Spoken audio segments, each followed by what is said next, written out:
So hello and welcome to the MyWhoosh Sunday Race Club. It's October. It's our monthly finals and our team competition will be coming into play. I'm really looking forward to it. We have had the best news ever this morning in our sound checks in the studio. Can't tell you exactly what it was, but It was good. it was really good. My name's Matt Payne. I'm here in the studios with Emma Martin. Emma, we started the day with some really good news, and I'm hoping our teams and our riders are going to have some good news at the end. I mean, Well, it might not be quite such a good present that they're going to get, but you never know. well, the women are heading to Arabia, and they're going to really enjoy this because they're back to the Yerbal Hafi. I class this as the classic Sunday Race Club route. 35 kilometres of racing today for the women, 905 metres of climbing. They come out of the start pen, and at the 3 kilometre mark, it's the Aldar HQ sprint, the first of 3 sprint checkpoints today. The Abu Dhabi sprint checkpoint comes at the 7.2 kilometre marker before they go into the first of the 2 climb checkpoints. That's the aquarium climb, 3.5 kilometres, average gradient just shy of 3%. They then descend and then rise back up to the Silent Dune sprint checkpoint at 18.3, and then the run to the 25 kilometre marker. And that's the key bit for me because that is where the main climb of the Jebel Hafit starts. 9.5 kilometres of climbing for the women, an average gradient of 7%. There are steps along the way, so there are some kickers. It is a little bit steeper in places. And then once they get to that polka dot banner, at the top of that checkpoint, it's 500 metres to the finish line. We've had some really punchy routes this month. We've not really had a significant climb yet. Expect to throw up names from the basket into the air, and different names may land. Well, 201 women on the start sheets today. Yes, I'm going to say that again because it is the first time on the Sunday Race Club we have gone over the 200 marker in the women's start sheets. It's a great achievement. Let's head towards 250. Oh, already looking for our next target. That's what I like to see. As usual, we're going to start with our women's racing here on the MyWhoosh Sunday Race Club, then move through to the men's. 6 race categories in each of our men's and women's races. 6 is our standard race category. Category 1 is our elite category, the top of the tree. Each of our categories awarding prizes, as usual in the Sunday Race Club, to individuals who win each checkpoint, who are the first through the checkpoint, also taking away the sprint or the climb competition, but also for the top 10 overall. But also today, teams competition is in play. So teams of 3 to 5 riders, 3 being the minimum, 5 being the maximum. The 3 fastest riders in your teams at times added together to give you your team time. Fastest team time wins. Second fastest team time takes second place.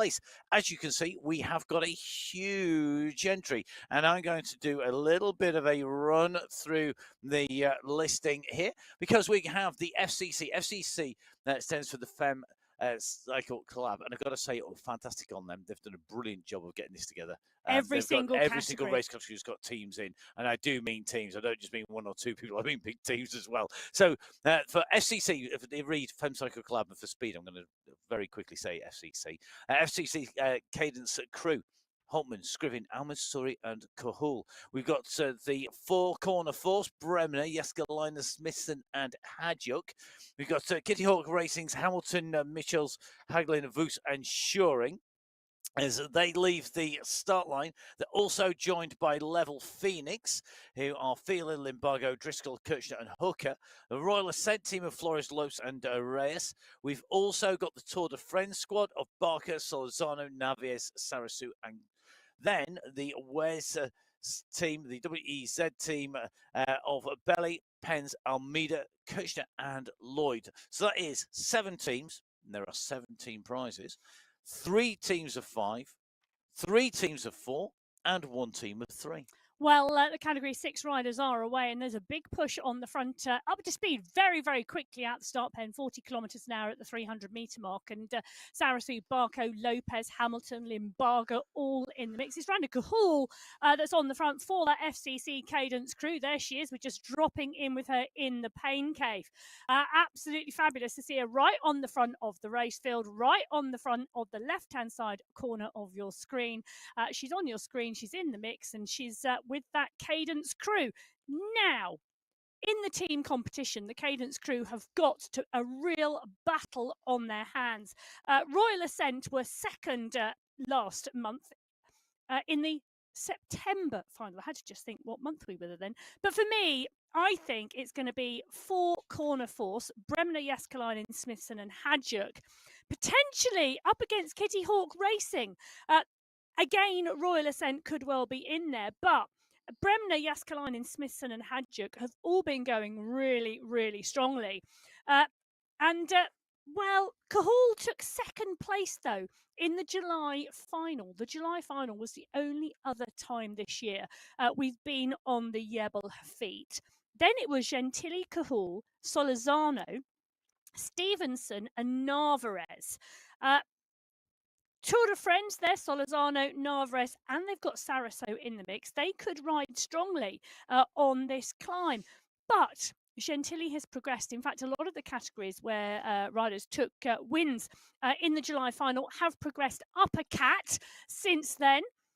But, well, I think we've got 4 teams in the mix for that top spot.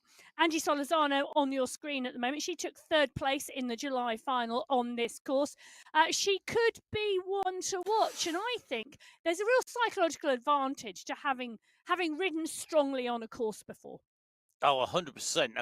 A massive psychological advantage, physically it's going to suit you as well. And Solizano really on form as well. A member of the Headband Club, you'll notice as well. Every rider who goes on our screens that has one will get that mention if I manage to get it in before we go off camera. Category 6 en route already looking very, very strong. And great to see these riders as one big pack. And to me, this really does say keep your energies for the clients for the Abu Dhabi sprint checkpoint onwards to go into that aquarium climb. So basically, once you've gone through the Abu Dhabi sprint checkpoint, which is the second of our sprint checkpoints on our women's race, then go on to the aquarium climb, save your energies for that section. And then the same again, although there is a little bit of a rise to the Silent Dune sprint checkpoint, which might catch out 1 or 2 riders. And then, of course, onto our big climb, the Jebel Hafit. And again, save your strength for that. Race to your strengths, train your weaknesses, race your strengths. A great phrase, but very, very appropriate, particularly when we're faced with this. And I agree with you, Emma, that, as you were saying earlier on, the Jebel Hafit for me is the classic. MyWhoosh Sunday Race Club race route. Now, Category 6 are up and away. Category 5 already waiting and ready to go. 7 teams in Category 5 as there were in Category 6. So let's run through the teams. 2 teams of 5 riders. The Power Bikes team, Loxley, Lacered, along with Goodall, Warren and Idzik. We've also got the Aeronova squad, Johnson, Samuel Hermanson, Giraldo and Agadello. 3 teams of 4, the 4 fighters, which is Arias, Sonnerson, Alray, and Howeiler, along with the Phoenix squad, Tijeros, Gentili, Giuliano, and Bago, and the Velocity Vipers of Knowles, Hoyos, Marshall, and Montoya. We have 2 teams of 3. The first one is the Pedal Dancers, which is Valencia, Wilhelm, and Becker, and then the FCC, Fem Cycle Club, Pedal Artists, Alzi, Shelba, and Everheck.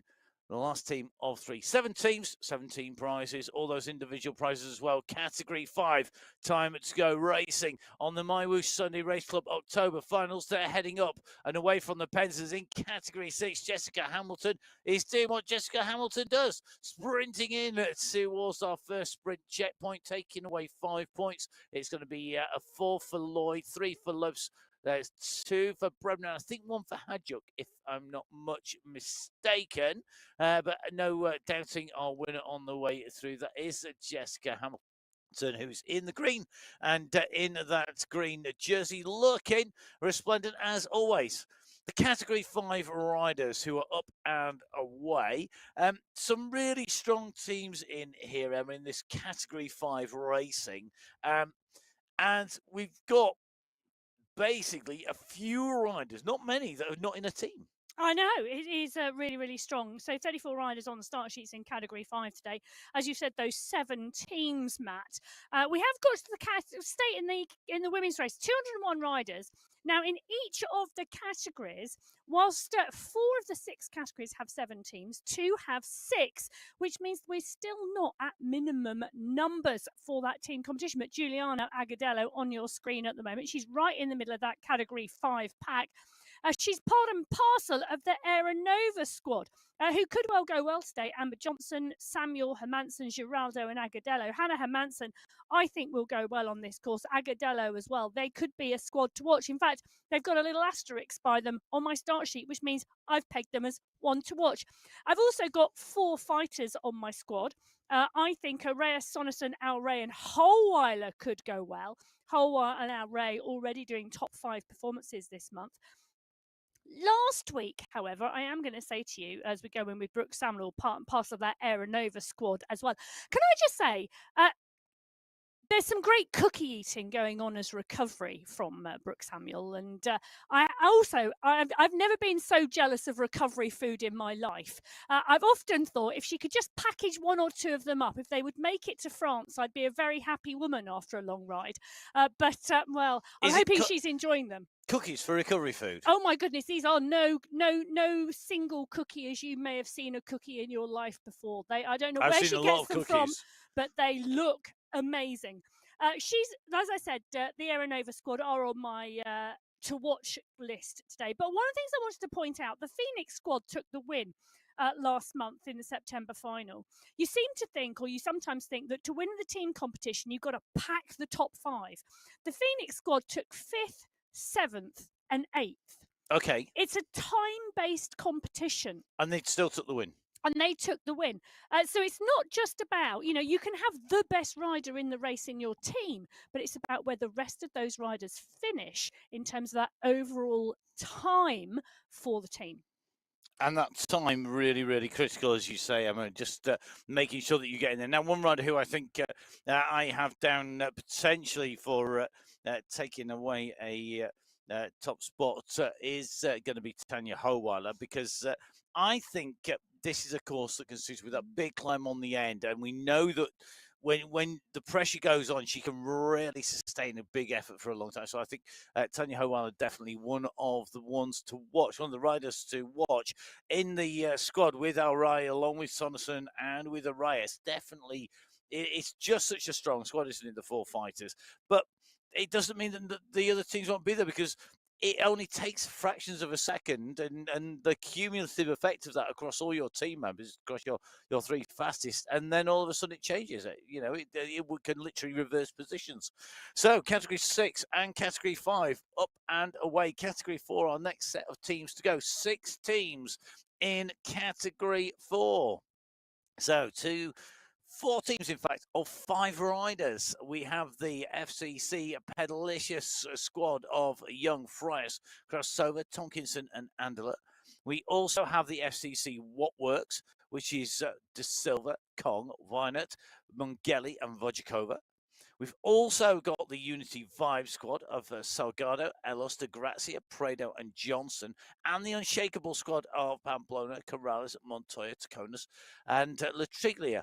2 squads of 4. The Pedal Queens squad, that's Pettinen, Schultz, Piccolo, and Liu. And also the Rebel Rider squad, man from Kawazuska, Halmarson, and Stemman. We're just going to dive very quickly from Category 4 into Category 5, because it looks like Natalia Idzik is going to kick to the line and take away the lead here in that competition. Idzik, Lancered, Hermansen, Avehek, and Loxley provisionally as they go over the line. It is indeed as Category 4 away from those pens, those 6 teams, the Femcycle Collabs, Pedalicious, and the What Works squads, as well as Pedal Queens, Rebel Riders, Unity Vibes, and Unshakable. Yeah, well, the Category 4 riders are up and out of the pen. 34 riders on the start sheets, those 6 teams. For me, this team competition, well, Unshakable, Pamplona, Corrales, Montoya, Tacanas, Latrigla, they are ones to watch. Unity Vibes took the win last month, 1st, 2nd, and 3rd seed. They packed it. Palma Mongeli, she's part and parcel of that FCC What Works squad. And I'm loving the balloons, Yes. Palmer. Absolutely loving getting into Halloween. the Halloween theme. Loving it. Now, for those of you who want to know a little bit more about Palmer Mongelli, she's a scrub nurse. Is she indeed? She is. She's one of those Yeah. fabulous women who can do it all. She can ride a bike absolutely brilliantly, and she has a seriously cool job. Yeah, very, very cool. Quite literally saving lives. Exactly. It's What more just could like- you want? Yeah, just astounding stuff. Brilliant to see. And of course, how do you spend your time if you're going to relax? If you spend your working hours looking after people and making sure that you save some lives out there, well, you get on your bike and go ride it. Why not? It's what a great way to relax, to spin out your legs and maybe just go to somewhere very different. And I think that's one of the things, isn't it, that's really good about riding on MyWhoosh and riding on Sunday Sports. It's great escapism from, I want to say, the real world, but it is kind of from adulting in the real world. You know what I mean? It's you might be in your pain cave, but you are somewhere very different. Can I just say that we have this phrase, don't we, that, in the real world, we sort of allude to road riding, mountain biking, cyclocross, gravel, and that indoor cycling or cycling esports isn't the real world. No, that's not what I meant. No, I know, but that's not what I meant at all. But sometimes there are assumptions. Well, people shouldn't assume it makes something Assumptions out of you and me. Bad things, Yeah, it makes a something. You can use the rest of the letters out of you and me if you Does make it? Well, there assumption. We go. Yes, I was very definitely no. For me, it's that. What do you do for a job? Well, it's very interesting now. Riders at the moment, they could be doing this professionally because Jessica Hamilton is once again kicking away for the sprint. This time it's the Abu Dhabi sprint number 2, with Hamilton taking that from Lloyd and Lopez. It looks at the moment, though, for me, that because of that Hamilton is looking pretty secure in there, but she needs to get over the climb with that leading group. Yeah. Meanwhile, it's month, day, week, whatever it is, in the Scriven household here, a bit like the Big Brother household. Currently, Mel's on the turbo trainer, looking at the screen. Yes, she is indeed, and she's part and parcel of this Category 6 pack, right in the mix as they go through that 7.5 kilometre marker. They've just gone through the Abu Dhabi sprint checkpoint, which is the second sprint checkpoint of the day. Oh, she's got a sign. Move it. Hang on. No. Other way. Other way. Keep going. Oh, Mel's homework. Yeah, Mel's homework. Yes. Very good. Mel has done her homework. Vive la France. Excellent. Oh, carry on. Keep going. Excellent. Yeah, it was. How long? So it's Mel's homework. Yeah, we're just about to say. So how far to the other side of the world by the look of it, I think. So do you know, Mel? That's A to B. A very long way. It is, yes, indeed. How far is it from Mel to where we are? It is indeed a very, very long day. Fantastic stuff, Mel. Mel, have a week off. That you no you homework get bonus this points. week. No homework this week. Carry on racing. You're losing the group. Get on with it. Push. Quick. Okay. Latest installment of Mel Scriven Stories. So just done and dusted whilst everybody just giggles away across the other side of the studio. I'll bring you the teams in Category 3, which is going to be our next set of riders to go. Now, there are 6 teams. Thank you, everybody who gets your changes in early. Please don't do them on the last 3 days because it means that my sheet does get some alterations. So does Emma's. Right, 6 teams. We have 4 teams of 5, 2 teams of 4. Teams of 5. The Femme Cycle Club Chain Right Squad. This is going to be Flavia Lopez along with Hyde, Perry, Miller, and Takalis. We've got the FCC Pedal Pushers, Femme Cycle Club Pedal Pushers. That's Hill, Roble, Yao, Hornet, and CC Olka. We've also got the Riot Squad, the Riot Team, Russell, Lip, Bulawa, Lytton, and Rail. And we've also got the Yellow Squad, Silver, Embry, Montgomery, Walkenhurst, and Beltram. They're your squads of 5 riders. There's Category 3 Lead the Pens. We're going to go across to our squads of 4 riders. And the Grit Squad, which is Hadlock, Daniels, Keinberger, and Desenia, along with the Quad Collective, Essler, Bennett, Simkin, and Briggs.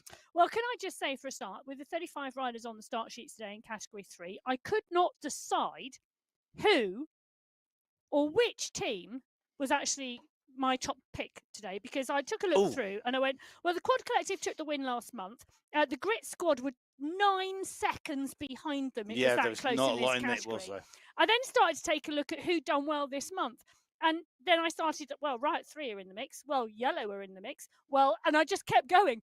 It was just like that. So this for me is going to be so close. And my call is that any team could have this in this in this category 3 race, whether that's the FCC chain right or the pedal pushers. They've got some great climbers in there as well. So I found this really hard to make the call in category 3. I think any of these teams could do it. And for me, one of the things really was that we've got a huge number of riders who have joined the Sunday Race Club fairly recently. Yes. The Yerbal Hafit, yes, okay, so the last time we've raced it this year, in fact, the only time we've raced it this year was back in the July final. 9 times beforehand. We first raced the course on October 2023. Yep. Iconic course. It's an iconic course, and I think it takes, well, I'm just trying to say that. Spit it out. It's not like the courses we've been racing recently. And it's going to be so interesting to see who comes to the fore. Julia Walkenhurst, she's been on the Sunday Race Club a long time.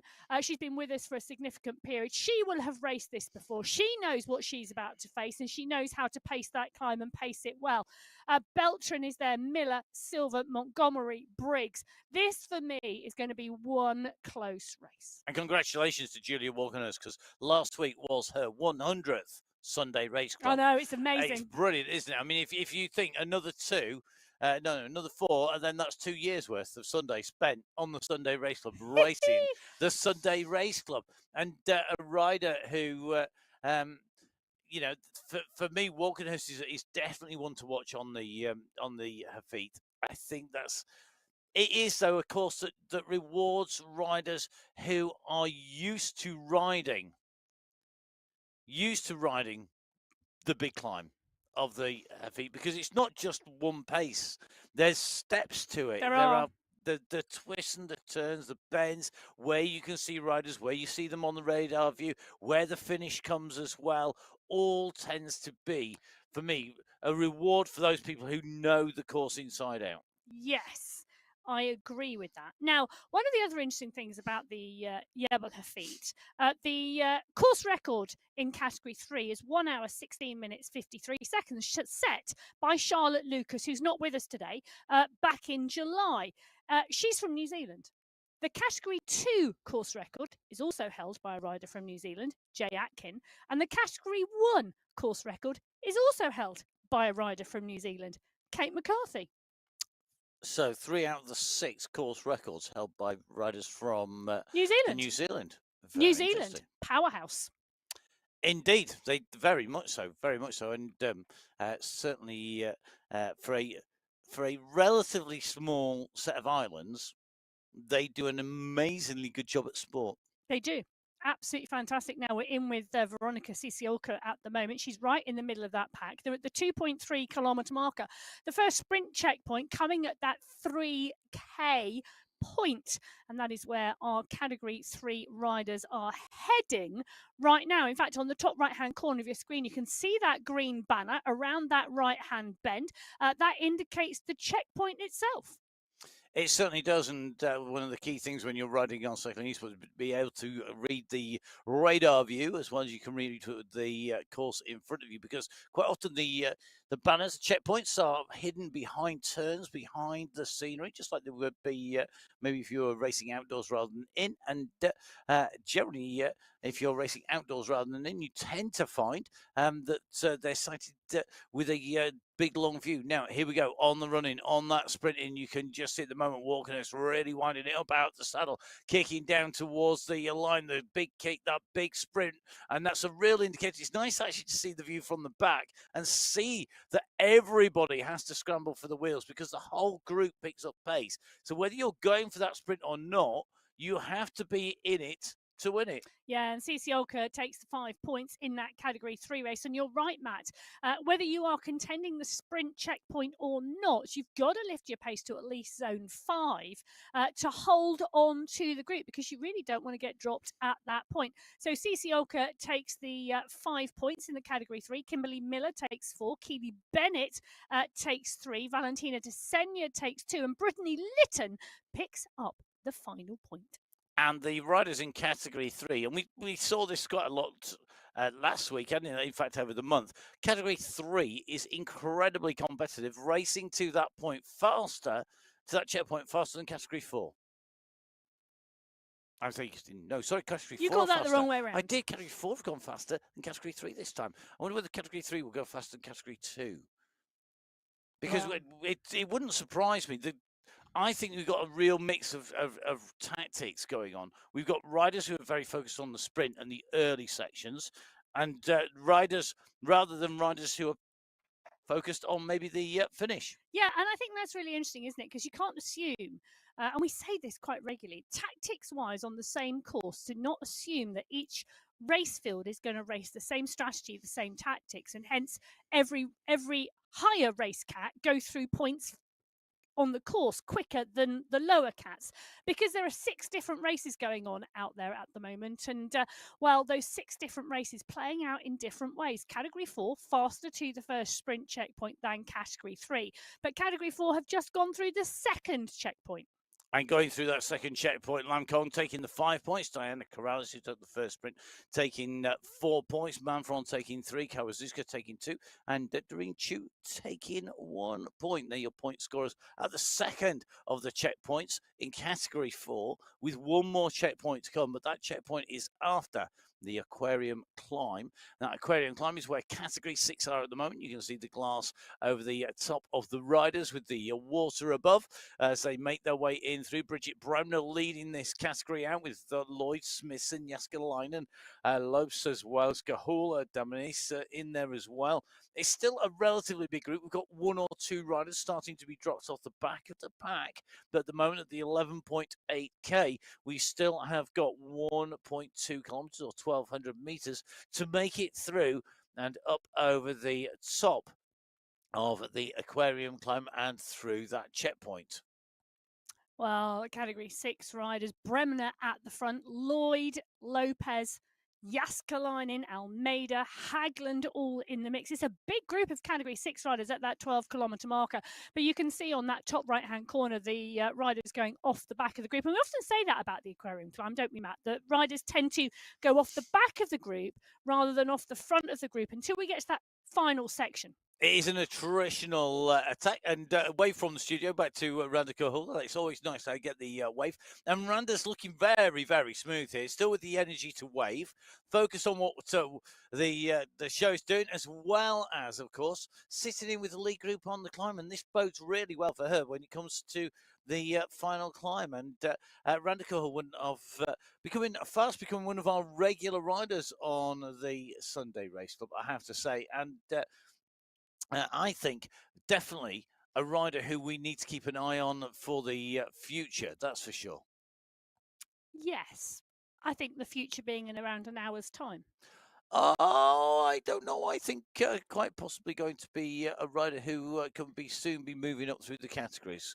Composed. Oh, so I always take it as a sign of being, when riders are composed and able to wave at the camera while still staying with lead groups, generally a sign I think they're going to go up. Anyway, enough of my predictions. Mystic Meg also available for predictions too. For those oh my gosh, you're remember. Showing your age. I am showing my age, indeed, very old.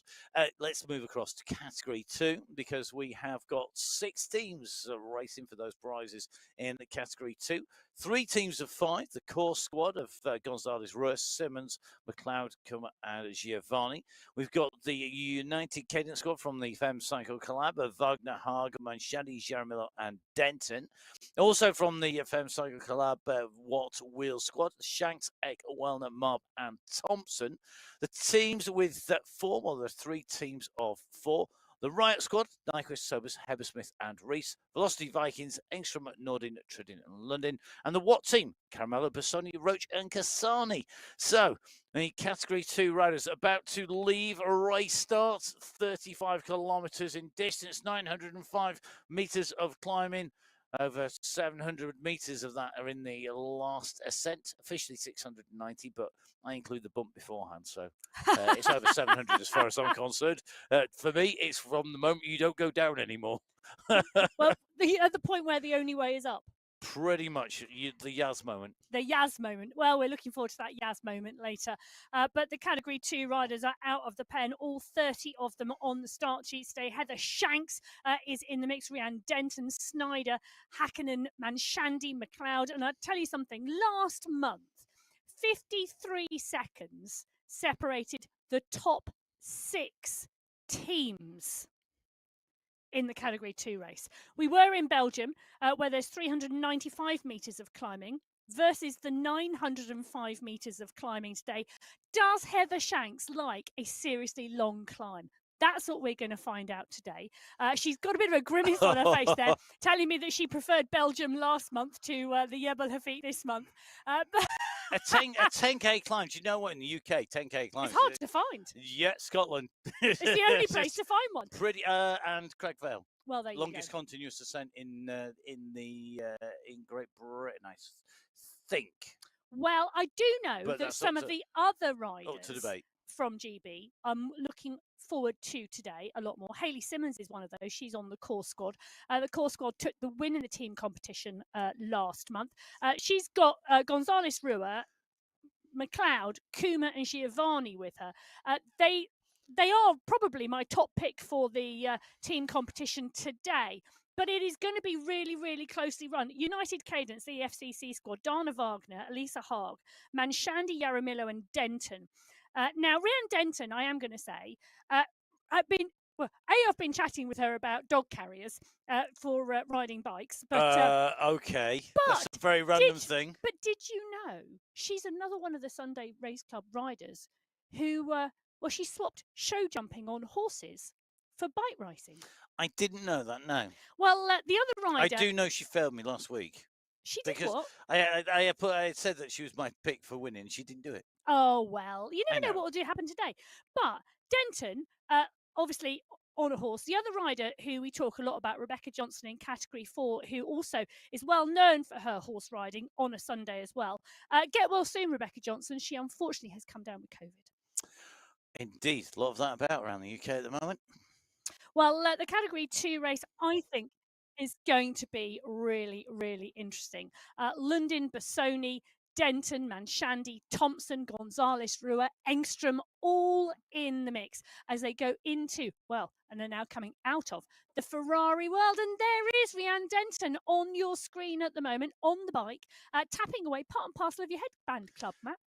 Indeed, Rhiannon, let us know, have you raced at Bramham? Because I spent a lot of time at Bramham Horse Trials. So if you've been riding, have you ridden at Bramham Horse Trials? That's 3-day eventing. It's 3 day. I know it's 3-day eventing, but they do have other competitions there as well. That's fair point. It's quite a big equestrian venue. I've also done quite a lot down south as well.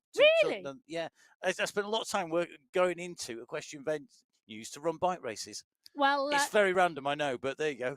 Well, the horse world and the bike world do mix, you know. Well, clearly they do. Indeed, it has to be said.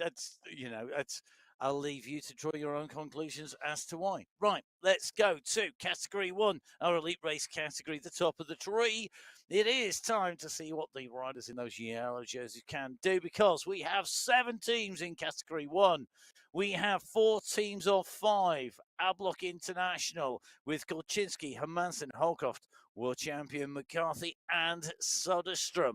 We have got the Fem Cycle Club Chain Reaction Squad, Moroz, Larson, Brown, Vittori and Susnik, also with 5 riders. The Powerpuff Girls have 5. That's Valensky, Velt, Tidhomer, Leinen and Van Shaw, as do the Breakaways. Van Hove, Alberg, Van Heuling, Gallegos, Bjarhead. Potentially tough course to break away on this with that finish. 2 teams of 4. We have the Fem Cycle Club Endorphin Squad, Kittle, Van Vliet, Tomasi and Koistonen. We also have the Supernova Squad with 4. That's Kalman, Kokolowitz, Field and Garea. And the last squad is a squad of 3 who should not be underestimated because of their diminutive volume of riders, because they're going to pack one heck of a punch. It is Guerra, Fua and Meyer on the Sweat Sensations, who have been a regular team since I can't remember when in the Sweat Sensations squad. It's been that long. Away go Category 1. All our riders away from the pens. The final race category up and away. Category 1. Do you know off the top of your head, Emma, the Category 1 course record? Yes. Go on. 67 minutes and 30 seconds. 67 minutes, 30 seconds. Yes. Kate McCarthy, set in July this year. And McCarthy, I would say, is on better form now than she was then. Yes, I would agree with that completely. And so are a lot of the other of these women in this Exactly. Category 1 race. Yeah. And I think that means that McCarthy has to work harder if she does take the win. The rest of the riders will push her harder. That has the potential, it's not guaranteed potential, to make the race faster, but it could have the opposite effect, where all of the riders are saving their energy for that final climb. And it actually goes slower because they know that they want to make it tough just on that climb. Well, it's interesting, isn't it? I think team tactics are going to come into play today, and I agree with you about that final climb. But we could see some of the other teams, as in the teams who we are not the other than Ablock International and the Sweat Sensations, who were 1-2 and have been 1-2 very, very regularly. 58 seconds separated those two teams in Belgium last month. On the Jebel Hafeet, it's going to be really interesting. I think on climbing form at the moment, Kolczynski, Holdcroft and McCarthy from Ablock International. Though Lisa Hermansen, can I just say, Lisa Hermansen is going really, really well at the moment. Bridget Kiddle and Tomasi are on your screen. Francesca Tomasi and Kiddle could well be in there as well today. Francesca Tomasi, for me, again, on fabulous climbing form. Catherine Fua, Gabby Guerra, Camilla Alberg in there as well. Bridget Kiddle, part and parcel of the FCC Endorphins with Francesca Tomasi. They've also got Femke van der Vliet in there and Mina Koinstenen. Koinstenen is getting better and better. In fact, do you know, the very first time the Sunday Race Club went up the Jebel Hafeet on the 1st of October in 2023, Mina Koinstenen finished second in the Cat 1 race. By 7 seconds or so. Yeah, very close racing, wasn't it? It was very close. So and it was a finalist from last year, Cornelia Engstrom, as well, wasn't it, from the World Championship finals? Yeah, it was. Top three. It was indeed. But today, well, it's going to be really interesting. I think the tactics are going to be interesting in Cat 1. Do they do that thing where they go to the base of the aquarium climb, they lose some riders off the back, they transition into the 25-kilometre marker, and then they race up the climb? Or are we going to see those team tactics from like the Powerpuff Girls? Felensky, Velt, Tidholm. Tidholm's always got a really aggressive race tactic in her back pocket, and I do love to see it. Carolina Lennon and Kelsey Jade Van Shaw, she could push on as well. Carolina Kolkowitz, again, quite aggressive. Wow. It's going to be really interesting to watch. It is. I think it's going to be very interesting to watch. And I think also one of the things to watch out for is going to be one of our riders who's moved up. Yes. Congratulations to Jennifer Gothlander. We often see her in that Category 2 race, in those big punchy races, sprinting and climbing strongly. She's progressed to Category 1. Congratulations, and enjoy the Jebel Hafeet. Indeed, and I think she's always been a great sprinter, but she's now taken that step from being a great sprinter to a great all-round rider. Yes. Still got a little way to go, I think, to beat our world champion, Kate McCarthy, on our screens. Kate from New Zealand, just out of the saddle here in person, just tapping down onto those pedals. The rainbow-banded jersey resplendent in the background there as well. Fantastic to see that. Kate's for at least another few weeks. In fact, we're in with Jennifer Gothlander at the moment. And look at this. She's taken on Anna Swarstrom. We'll be looking forward to this because I think Gothlander could give Swarstrom a run for the money. Look at the power coming down. Gothlander's coming up onto the wheel of Swarstrom. Here she comes. She goes over the top. It's a long way around this corner. She's got to keep the momentum now. Swarstrom has got the time to come back, but I think Swarstrom has capitulated. She's down at 2.7 watts per kilo. Welcome to Sunday Race Club Category 1. Hello, everybody. I'm here. Well done, Jennifer Gothlander. That is how to announce your arrival in a new race category. It is indeed. What an absolutely fantastic. And did you see that little smile on her face when she knew she had the momentum and she knew she was going to take that? So Gothlander leads through Category 1. Matt's applauding in the studio next to me. Brilliant. She leads them through. Sarah Roach led through Category 2 from the Watt team. Veronica Ciciolka led through Category 3. Diana Corrales led through Category 4. Natalia Idzik led through Category 5. And Jessica Hamilton led through Category 6. Now, the interesting thing for me to note, 5 minutes and 3 seconds, the second slowest time, category 2. That's a steady start. It's an indication, I think, that they are going to be racing the climbs and recovering and not expending energy anywhere that they don't need to. Very much so. Well, behind Gothlander, it was Fardstrom, Miros, Lethbridge, and Van der Vliet round out the top 5. Now, Femke Van der Vliet, we often talk about, I've just talked earlier on a little bit about Denton and Johnson in category 2 and category 4 about the relationship between cycling and horses. There's also a relationship between cycling and boats, because Femke Van der Vliet is also a rower, like Jason Osborne was. Indeed. Mika Soderstrom, go on your screen, another phenomenal rider and racer. It's going to be interesting to watch her today. Indeed, I think Mika Soderstrom, I think, is getting the timing right to come into the World Championships as well.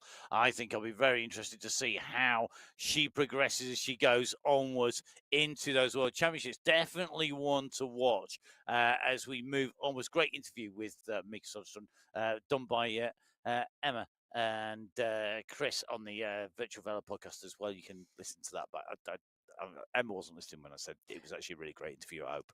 No, and actually, there's a fair point there, because if you, like us, cannot wait for the 15th of November for those World Championship finals in Abu Dhabi, and you want to know a little bit more about those races taking part, you can do two things. You can head over to the Virtual Velo podcast, because there's a back catalogue of interviews with a huge number of riders who are going to be on that stage. And you can also head over to the MyWhoosh podcast, because they too have a back catalogue with some of those riders. They do indeed. Now, one rider who's regularly on the front of the racing on MyWhoosh, Brittany Litton there, going through the sprint, just giving best to Julie Montgomery. Good time, in fact, to round up what's been going on. Just seeing that Litton in there. So, as you will remember, the Aquarium climb is one of two climb checkpoints. The Aquarium climb checkpoint at the top of the climb, that's at 13 kilometers covered. So starting with category 6, the points as they went over went to it's 5, 4, 3, 2 and 1 points respectively for first to fifth in all categories. So that saves us doing those every time. Haglin taking top spot from Bremner in second, Cahool in third, Denise in fourth, and Almeida in fifth. In category 5, well, in category 5 at the Aquarium climb, it was Lazard from Giuliano, from Gentili, from Loxley, from Ervek. They took the points. In category 4, De Grazia taking maximum points from Manfron, from Whitler, from Salgado and Kawazuska, and that's category 4. And then in category 3, well, in category 3, we've just seen Montgomery go through with Litton in 2, Embring in 3, Proust in 4, and Desenia picking up the final point. So 5, 4, 3, 2 and 1 points for the riders as they went through the checkpoint at the top of that Aquarium climb for those riders respectively. Interesting to see Gina Grazia up at the front there in category 4, a rider who was very much like Jennifer Gothlander, a really great sprinter who has transitioned that across to being a great all-round rider. Yes. Very much about that transition into being an all-round rider. And it does reward riders because it does push them further up through those categories. So, riders in categories 6 right through to 3 going over the top of the Aquarium climb. So they are out on the Aquarium climb or over it. A little bit further on, we have the Silent Dune sprint. That is between our two climb segments. And the riders who've already gone through there are category 6 and category 5 so far. They've made their way through that checkpoint, just to give you an idea of how far along the race route we are overall. 6 race categories starting off. Category 6 first, category 1 the last category to go from that race start. Category 6, in fact, here we are in with category 6, 21 kilometers covered. Now, they went through that sprint checkpoint. Nikki Lloyd taking maximum points, and she'd been scoring really strongly in the checkpoints on the way through. So Lloyd from Devenice, from Cahool, from Bremner and Almeida, with Smithson, Jaskalainen in that group as well, along with Kirchner and Haglin. But it's a lot further back to go down, and just taking a little look to see where Hamilton is. Hamilton has gone through that checkpoint. So, with Hamilton having gone through that checkpoint in the green jersey with Nikki Lloyd, so congratulations to Nikki Lloyd. Nobody can challenge her now for that jersey. That is job done. Yep. 9 riders in that leading group in category 6 at that 21.5 kilometre marker. They are slowly working their way towards the Jebel Hafit at that 25 kilometre point. Also, on the left-hand side of your screen, category 5 are coming there soon, but the Abu Dhabi sprint, that was Gothlander and Svardström head-to-head again. The two Swedish women battling it out here. Gothlander and Svarström fighting for position. That was incredibly close. I mean, what separated the riders there? 0.03 of a second. 300ths of a second. Yes, wow. Jennifer Gothlander taking them through in category 1. Sarah Roach again taking through category 2, but look at that, yet again, they are at a very steady pace. Veronica Cisioka leading through category 3, Lam Kong leading through category 4, Natalia Itzik doing the business again in category 5, and Jessica Hamilton, well, as we've just seen, that's her last win in the sprint competition in category 6. And categories 3 and category 4. And almost category 5 going faster than category 2. Yeah, and what's really interesting is there is a really big push on here in category 1. They've come out of the pen with intention. They are the fastest group on the road. They haven't had the steady state start that category 2 have had. But the pack is rolling and rolling strongly. Just one rider off the back. And I think that's in part because Farsham was being challenged here for the points as well. And it's generating that momentum on the way through. Let's drop back in with category 2, the riders who set off just ahead of category 1. They are just going into our aquarium climb at the moment. Last riders that we saw going over the top of the aquarium climb were the riders in the dark blue of category 3, where Julian Montgomery took away the win from Lytton, from Embring, Prost and Desenia. At the moment, Roberta Bassoni on the front here with Anna Caramello, along with Thompson, Simmons, Kummer, Denton, Sowers, all of that bunch behind. And it's just, this is a bold move to go hard early. You put the pressure on. The rest of the group, just watching at the moment, 4 seconds. It's not really a concerted chase as yet, I would say.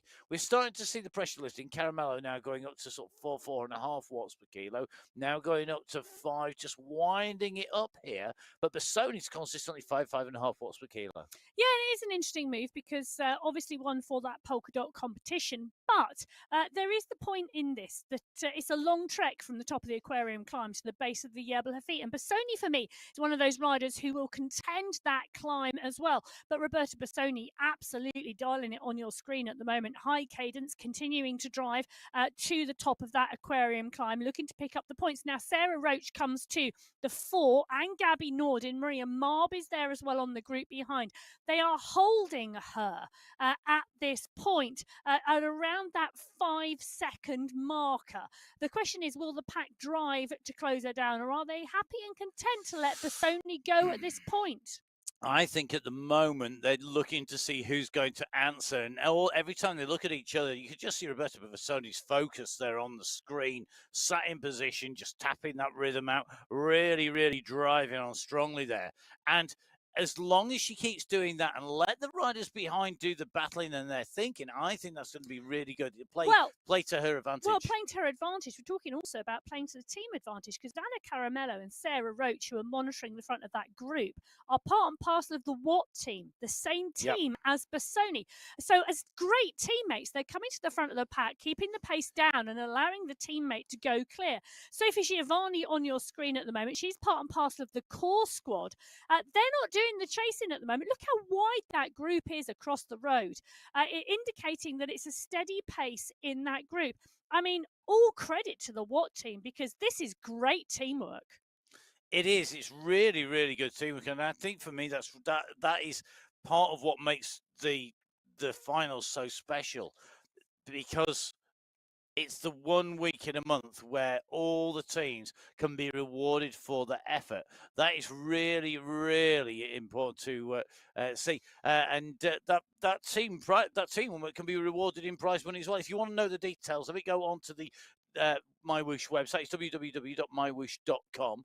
If you then go to events, you can look down. Now, don't look just for the men's or the women's. Look for the Sunday Race Club a bit further down, and you'll find in there links to the prize list and to the technical guide as well, with a full breakdown of the prize money that's available each week, each month, what the team prize money is, how it varies, because it does increase. If you're a Category 1 race winner, you'll get more than a Category 2 race winner.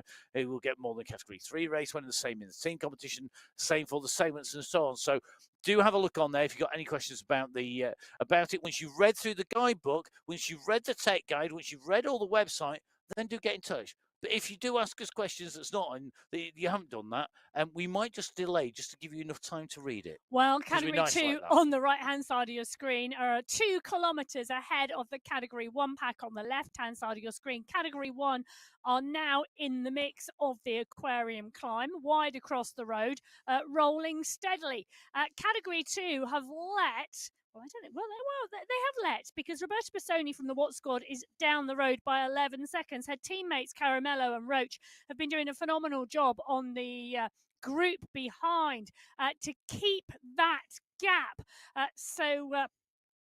Bassoni doing the business on the aquarium climb in Category 2. She's got around 300 metres till she gets to that polka dot banner. It's just around the right-hand corner. Hayley Simmons now coming on to the group behind. She's coming onto the front because now it's a case of who's going to pick up 4 points, because the climbing competition is not over until they get to the top of the Jebel Hafit. And this, for me, is going to indicate intention of climbing strongly on the Hafit, because they're going to want to pick up the 4, 3, 2, and 1 points in that Category 2. Bassoni goes under, picks up 5 points on the aquarium climb, pops on that polka dot skin suit.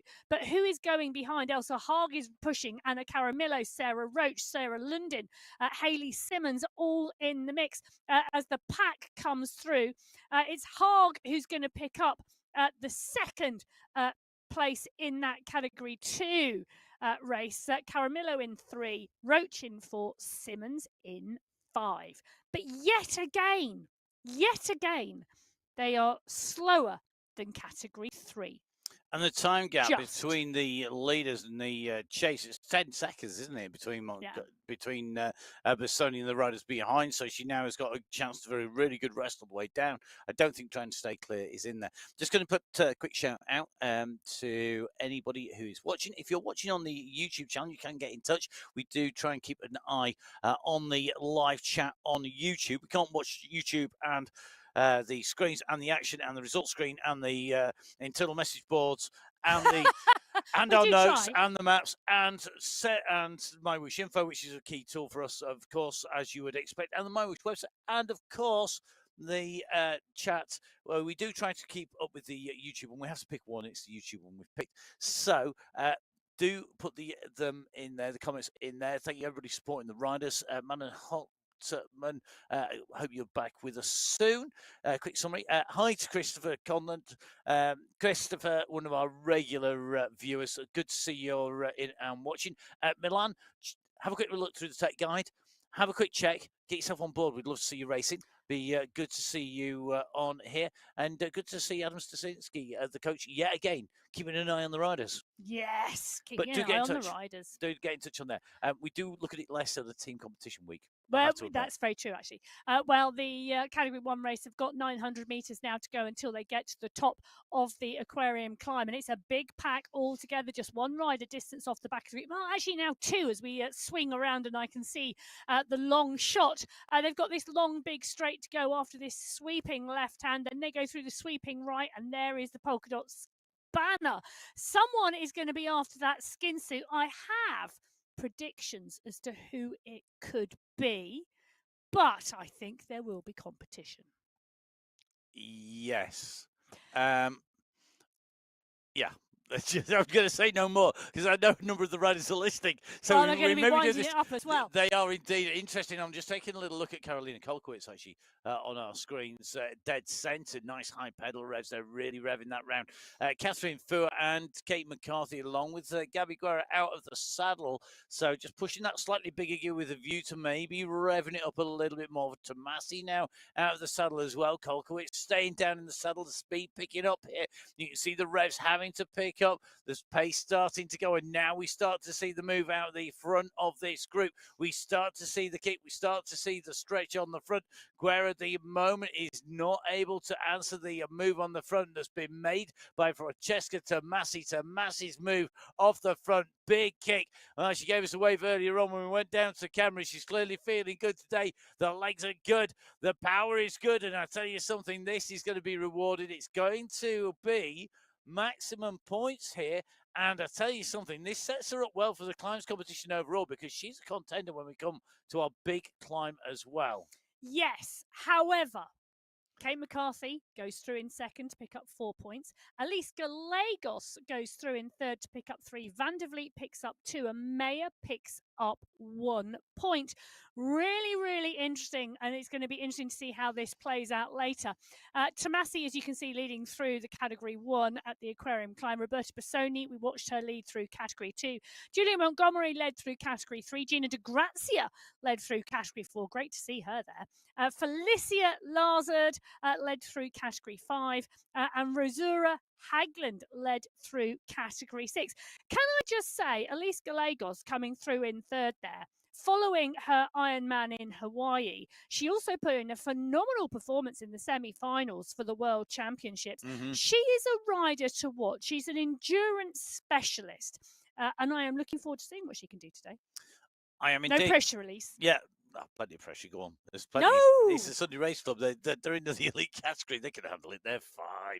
Now, if you're looking at this, you're thinking this is amazing. You, like maybe Milan, want to jump on board and get in and racing. I would say to you one thing to make sure you do: jump on board as soon as possible, but make sure that, like Suzanne Stemman has done, you download the latest version. Make sure that you have your computer up to date because we have, as Suzanne will know, and I have to just break into my dialogue here to give Susanna a wave as well. The Swedish rider there it's a compact pain cave.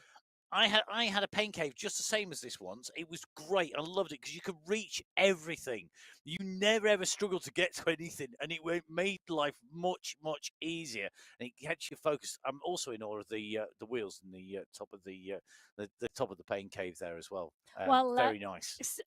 And the bikes. Well, Stemman, part and parcel of that Category 4 group, mixed with some of the Category 5 group, and about to hit the Jebel Hafid. They are indeed. Now, I'm going to go very quickly back. Make sure you download the latest version of MyWhoosh 5.4. There's lots of big things in there have come in. Better workouts, so you get your achievements when you're on a workout now. We've also got the auto categorization coming into some events, and the event police that will take riders out if they are maybe going over the limits, let's say.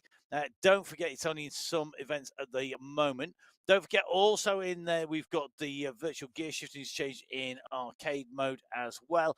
And you can connect to the link out via the pause menu as well. So lots of different upgrades in there. You want all the details, go on to mywhoosh.com, or even better, follow MyWhoosh on social media. It's at MyWhoosh on Instagram and on Facebook. Our leaders on the road at the moment on the climb. Randa Cahill told you she was on a good day. Yep. Guess what? Randa's on the front here, tapping out the rhythm on the climb, looking very comfy here.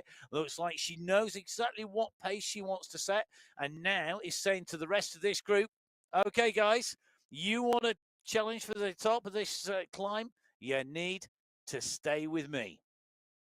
Well, Cahill, Bremner, Hagland, Smithson, Jaskalainen, Almeida, Damnice, all in shot at the moment in that Category 6 races. Cahill starts to stretch the group. Cahill from the FCC Cadence crew.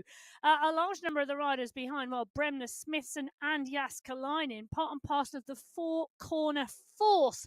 Well, they are about to be a force to be reckoned with today because, well, they're packing that team competition.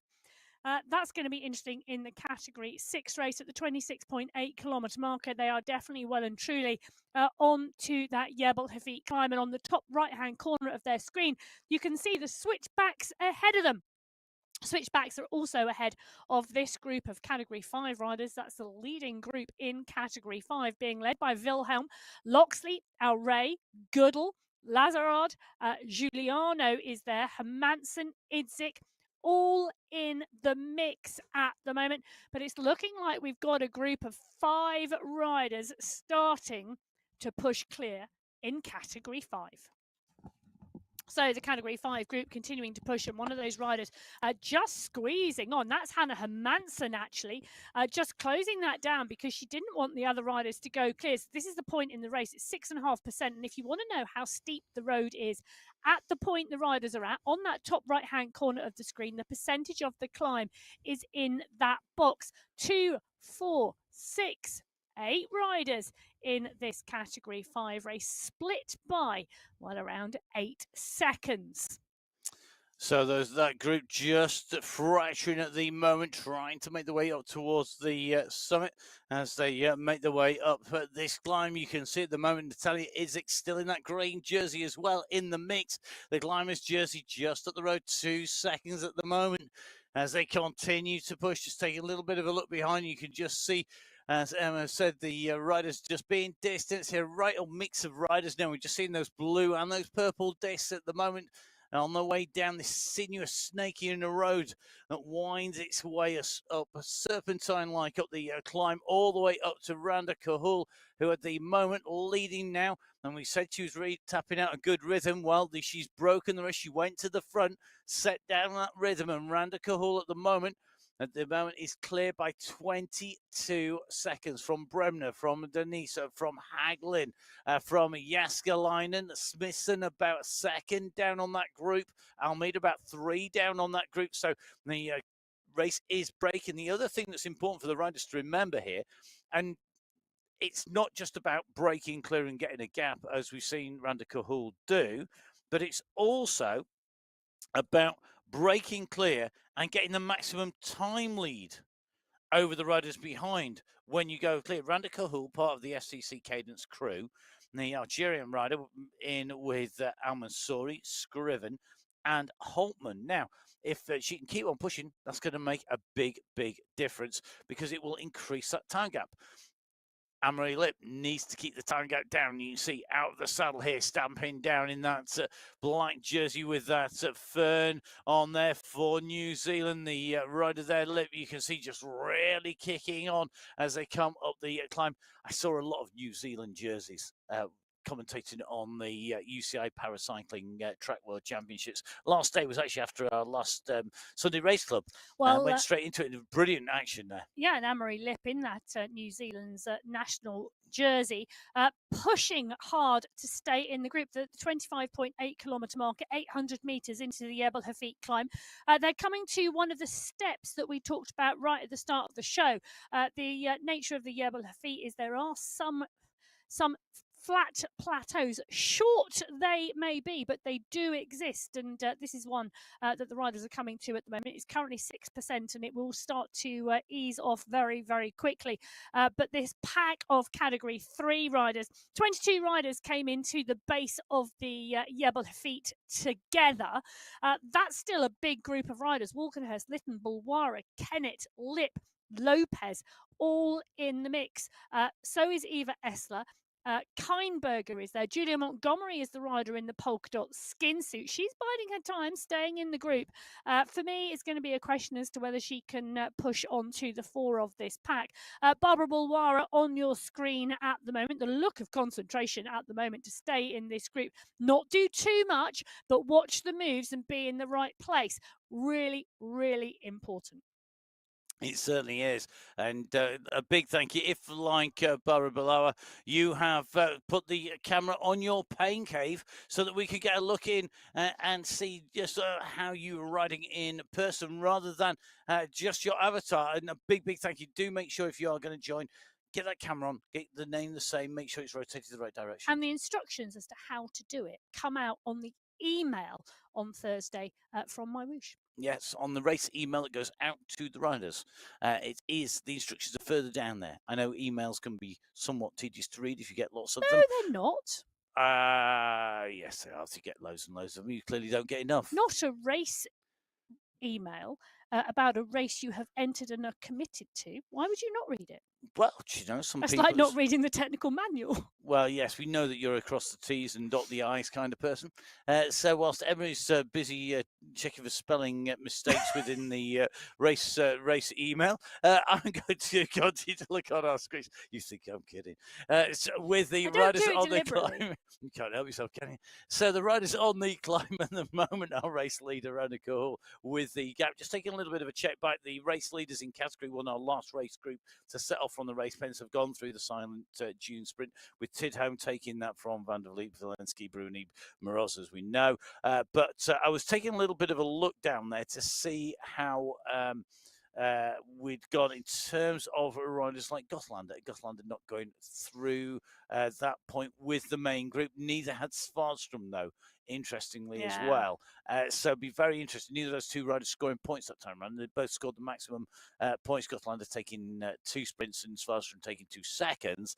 It should mean that they're clear of everybody else in terms of that sprint competition. But watch this space, because it could change. We'll see what happens when the riders are in through and everyone's gone through towards the finish. In with Nicole Mayer.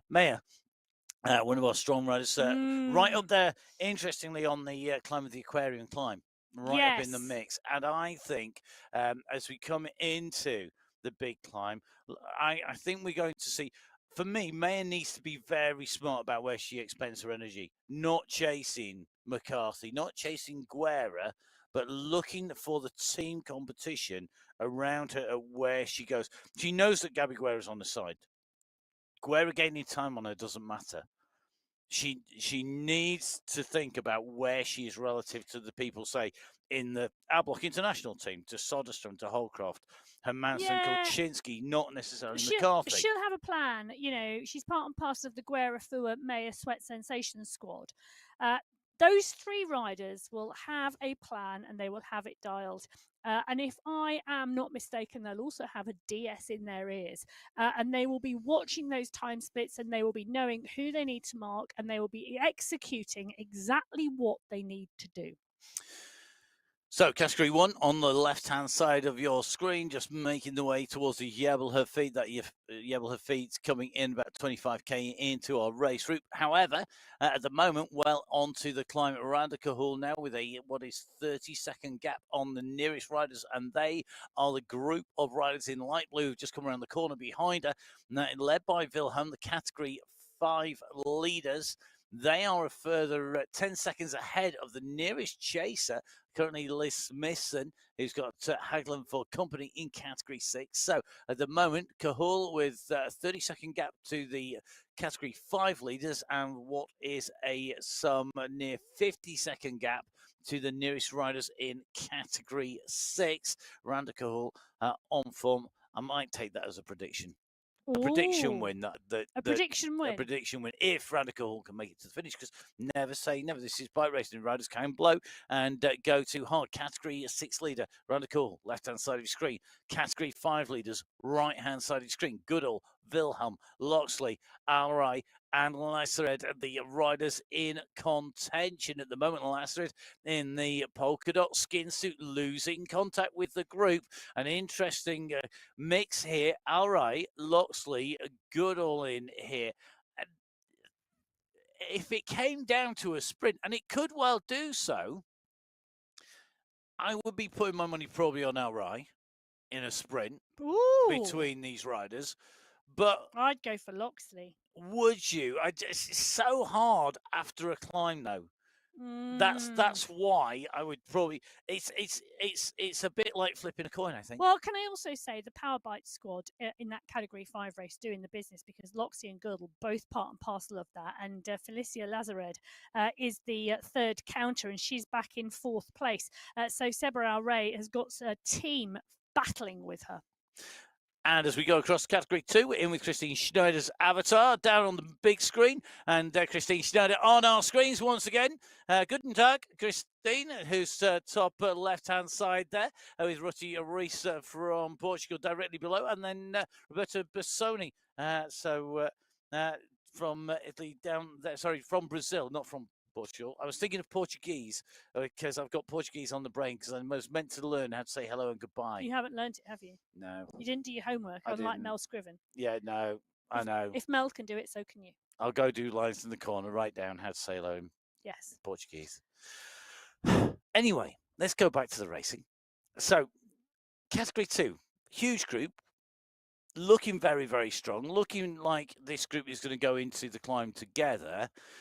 We've not really lost any of the favourites because the real separation was a climb. Yes, it was indeed. The Category 2 race, look at the size of this pack. At last count, 28 riders in the leading group. They're at 24.6 marker, and you can see from the top right-hand corner of your screen, they're on the final flat section of this course today. 35 kilometres of racing on the October final of the Sunday Race Cup, 905 metres of climbing, and, well, what can I say?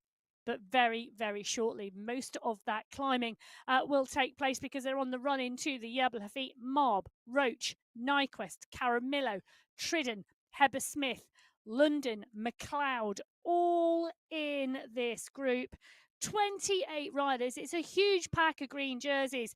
The polka dot skin suit is in there as well. It's going to be exciting. The question is, who is going to be there at the top? That is one big question, and it's one question all of those Category 2 riders are asking themselves at the moment. In the team competition, well, with 28 riders still in the mix, it is wide open. It certainly is. And then, if it comes to a sprint, that's going to change the makeup of things. It's going to change how that runs, how it change who's is going to be in contention if we see a sprint at the top. The top is very tricky indeed. When we talk about technical in terms of cycling esports, we talk about changes of gradient and the way that the racing feels. So, 3 real contenders on our screen. Dorothy Gonzalez-Rua at the top of our screens. First time we've gone in, I think, with Dorothy today. So, good to see one of our real proven race winners in here, alongside or above Heather Shanks and Kirsty Heppersmith, both riders from Great Britain at the moment. And interestingly, Heppersmith and Shanks, both riders who competed in our semi-finals in the UCI World Championships as well. Well, 3 different teams represented too, which is lovely to see. It is indeed, and right in the mix. Yeah, they are indeed. And now the climb starts. They're 600 metres into the Jebel Hafeet, and Velna, Gonzalez, Rua, Marb, Lundin, Kuma on the back of the group, needing to push here, needing to drive and stay in the pack. They've got this small kicker that, well, at the moment it's 10% under the wheels before they get to the first flat section. There are a number of steps on here. Those respites do come, but they are not big, and the riders need to make the most of them. But the Category 2 now are well and truly on the climb. Category 1 are 1 kilometre behind. So I'm going to just dive in. I'm just going to do a quick dive in. Mel Scriven has quickly picked me up on saying hello, and she said it's bom dia, but that actually means good morning in Portuguese, not hello. Well, hello is, if I remember correctly, hello is hola. It just is in Spanish, so we'll see whether that is correct. Well, I'll tell you what. Adios is goodbye, because I know that's the same. But you can just say ciao, as she says. But I was, yes, my Portuguese is not good enough. I must improve. Mostly so that I can potentially say congratulations to a Portuguese winner on top of the Jebel Hafeet, because that's where we're heading. Right-hand side of your screen, red section. The riders, well, they're going to be in the red on the way up there. They are indeed, and all of the riders now on that final Jebel Hafeet climb. All 6 race fields are heading now 690 metres of elevation in total, out of the 905 metres overall on the course today. So the end of the race really does give a punch to those riders. It's a 9.5 kilometre climb, and just bear in mind there's another 500 metres on the end of that before they get to the checkered flag, and no, it's not flat. So it's actually actually a 10-kilometre climb in total for the women today. The average gradient 7%, and we've already seen in that first little kicker, it kicks to over 10%. There are some really nasty little sections on this climb, and it does weave its way up the road, and very much so because of the switchbacks that you'll see on the top right-hand corner of the screen. Well, the riders, all 6 categories, now on the final climb of the day. So the Jebel Hafit, the checkpoint coming at the 34.5 kilometre marker. We saw the battles on the aquarium climb earlier on for that polka dot skin suit. It's going to be interesting to see whether they hold it. It is indeed now. Randika Hall still smiling out of the saddle here at the 30k marker. Still 5 kilometres to go. It shows you just how long this climb is. Still looking smooth, well and truly riding. The phrase riding within yourself, I think, really shows to me. Randika Hall here, still not deeply into the red, still got the energy to smile and wave. I think that's definitely a thumbs up from our Algerian rider there in terms of power. She's got the group coming behind, but they're not making massive inroads into the lead of Cahul at the moment. Randika, great job. And I think there's a lot of riders who'd love to climb her feet like that. Yeah, absolutely. I shouldn't say that. That's a bad phrase. But absolutely, she would. Absolutely, I would. Yeah, I would. If I could climb the Jebel Hafit and look as comfortable as that, I'd be very happy. Well, Randika Hall doing the business in category 6. In the shot behind her is the leading group in category 5. They are coming now up behind the leading group in category 1. 900 meters into the climb, and take a look on the top right-hand corner. Boom! That's what happened to the category 1 pack, and it is stretched out like a tail of the comet. The head of the comet is Camilla Ahlberg at the moment, who's doing the business, just driving off the front. She's the first rider to attack on the climb and continue to push on. Mel Bruni is there, Nicole Mayer, Bridget Filensky, all in the mix. Tomasi, McCarthy, Guerra, Vandervliet, all there. So is Kristen Kolczynski. She's another rider who's been really climbing strongly at the moment, and I bet she's looking forward to this course today. Alice Gallegos is there, Catherine Fuhr is there. All the protagonists we would expect to see are diving over the top of each other. And that attack really has triggered the counter-attacks here, the moves starting to go. And that's the danger almost. If you go in hard, you pull the pin, and everybody else instantly responds to that. Interesting to see Kolczynski so nicely tucked into this group. Tomasi in that polka dot skin suit in there. Guerra's in there as well. And for me, the one thing that we've got to think about here is the more that this goes early on the bottom of this climb, we're still, okay, it's still 9K to go. Yes, and there's 7 riders in that leading group, so it's not gone yet. Not gone yet. As if the rest of the riders are not in that 7. It's gone. That's and true. It's gone up. I think that the thing is that you can see the scramble behind for wheels here, and everybody knows that every second counts. So the further you can go with the leading group, the longer, the earlier it goes, the bigger the time gaps generally will be when you get into the top. Now, just going to take a look across into category 4, in with Kath Tomkinson, another of those GB riders, as you can see from that Union flag on the wall behind. And in fact, those GB shorts as well. Yes. You can tell by the red, white and blue bands on as well. Kath, one of our regulars on the Sunday Race Club, and a regular Pain Cave in camera shot as well. Yes, she is, and it's always fabulous to see Kath on our screens. Part and parcel of that FCC Pedalicious squad. That's always a good team. And I'd love to know who came up with all the names in the FCC squads, because there are so many of them. Kath Tomkinson, part and parcel of the mix, and she's part and parcel of that Category 4 team. Do you know she's only ever cycled indoors? I did actually, yeah. Yeah, it's brilliant. I do love those types of things. Yeah. And it does give access to cycling and cycle racing to people who wouldn't have done it otherwise. Now, Kate McCarthy, she's already dancing on the pedals at the 27-kilometre marker. She's got company with Tomasi, Guerra, Bruni in the mix. But that pack of Category 1 riders, 7 riders still there. It's fabulous to watch Kate McCarthy at work on the bike. It's fabulous to see those rainbow bands in the background. The world champion doing the business here. Merle Bruni, Nicole Mayer, Gabby Guerra, Tomasi, Gallegos, all in this group. Kristen Kulczynski is there as well. We said she was climbing and climbing strongly. 3 further riders not that far behind, just coming round the corner in the Category 1 race. But this group, well, Gallegos needs to push at the moment. She needs to stay here. Fua, part and parcel of that chasing group. They're at the 27.3 kilometre marker. The finish line comes at 35k. There's a long, long section of climbing to go, and getting your timing right, absolutely important. But Fua, Holdcroft, and Bridget Kiddle are the 3 riders chasing. Alice Gallegos now coming off the back of the group, and Fua, Holdcroft, and Kiddle, I think, will eventually sweep her up. It leaves 6 riders at the front of the Category 1 race.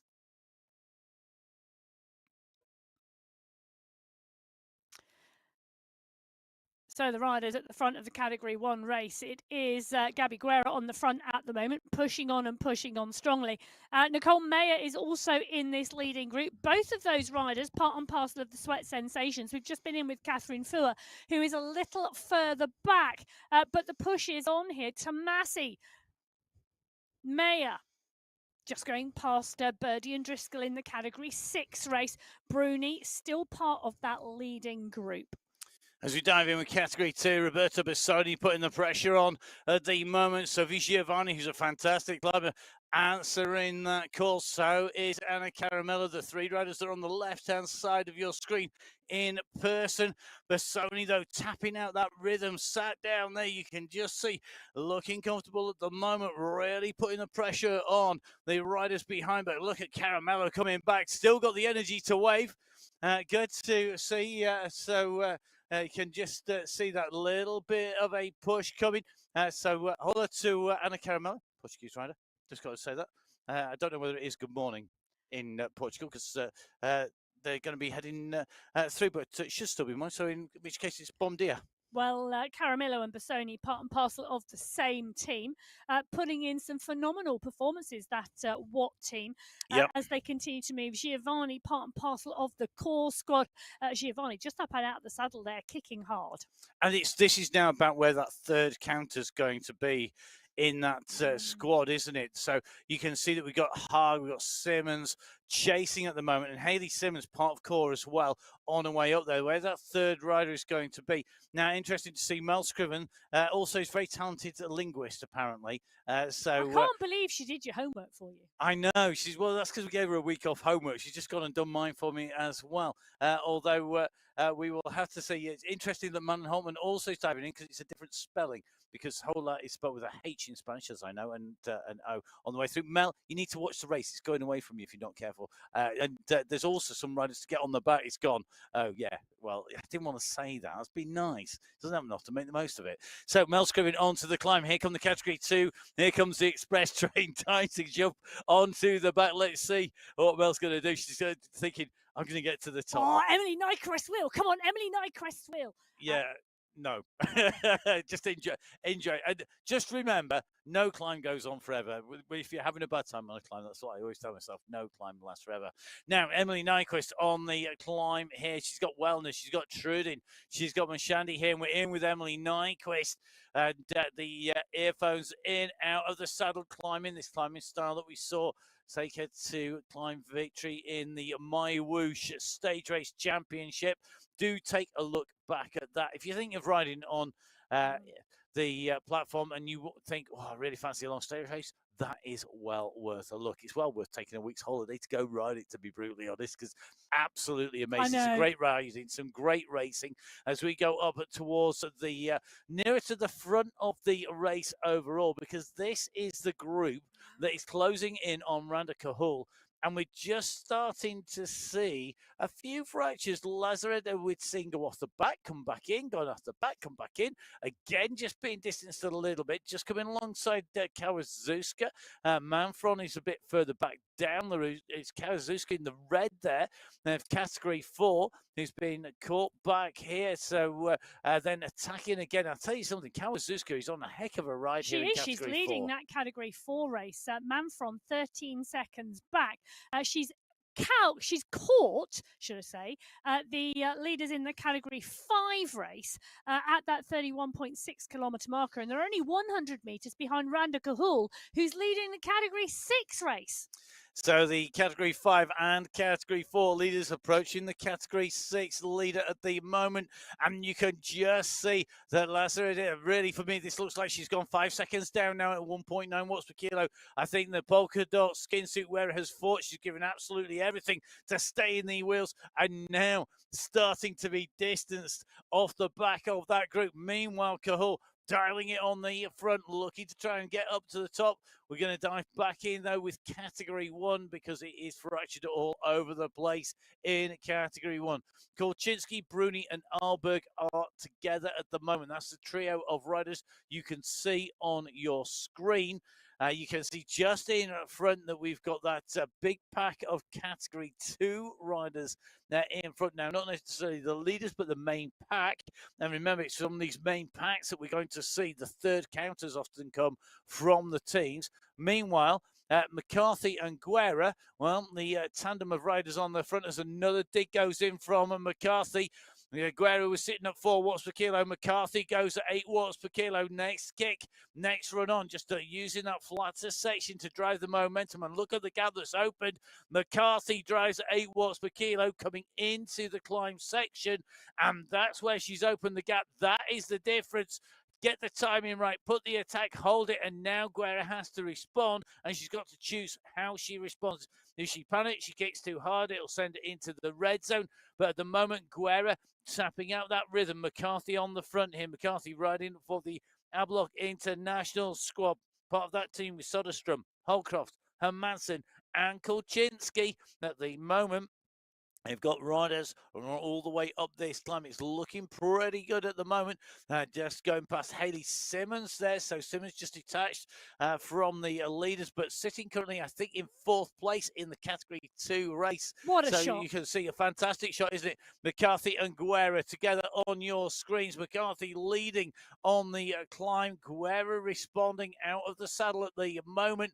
And you can just see the 2 riders dancing on the pedals at the moment, but McCarthy at the moment holding just over 6 watts per kilo, Guerra holding just under 6 watts per kilo, and that is why that gap is going out. Well, one of the other things I love is Kate McCarthy, the rider from New Zealand. It's evening time there. Gabby Guerra, it's seriously early in the morning, and I mean dark outside early in the morning, yet those 2 riders and races on opposite sides of the world coming together every Sunday to race the Sunday Race Club and put in some phenomenal battles. Well, Isabella Kawazuska, the Polish rider on your screen at the moment, she's now at the head of the race at the 32.5 kilometre marker. She's leading the category 4 race. Caroline Manfron, the rider from Brazil in category 4, is 7 seconds back. That is becoming a superb battle.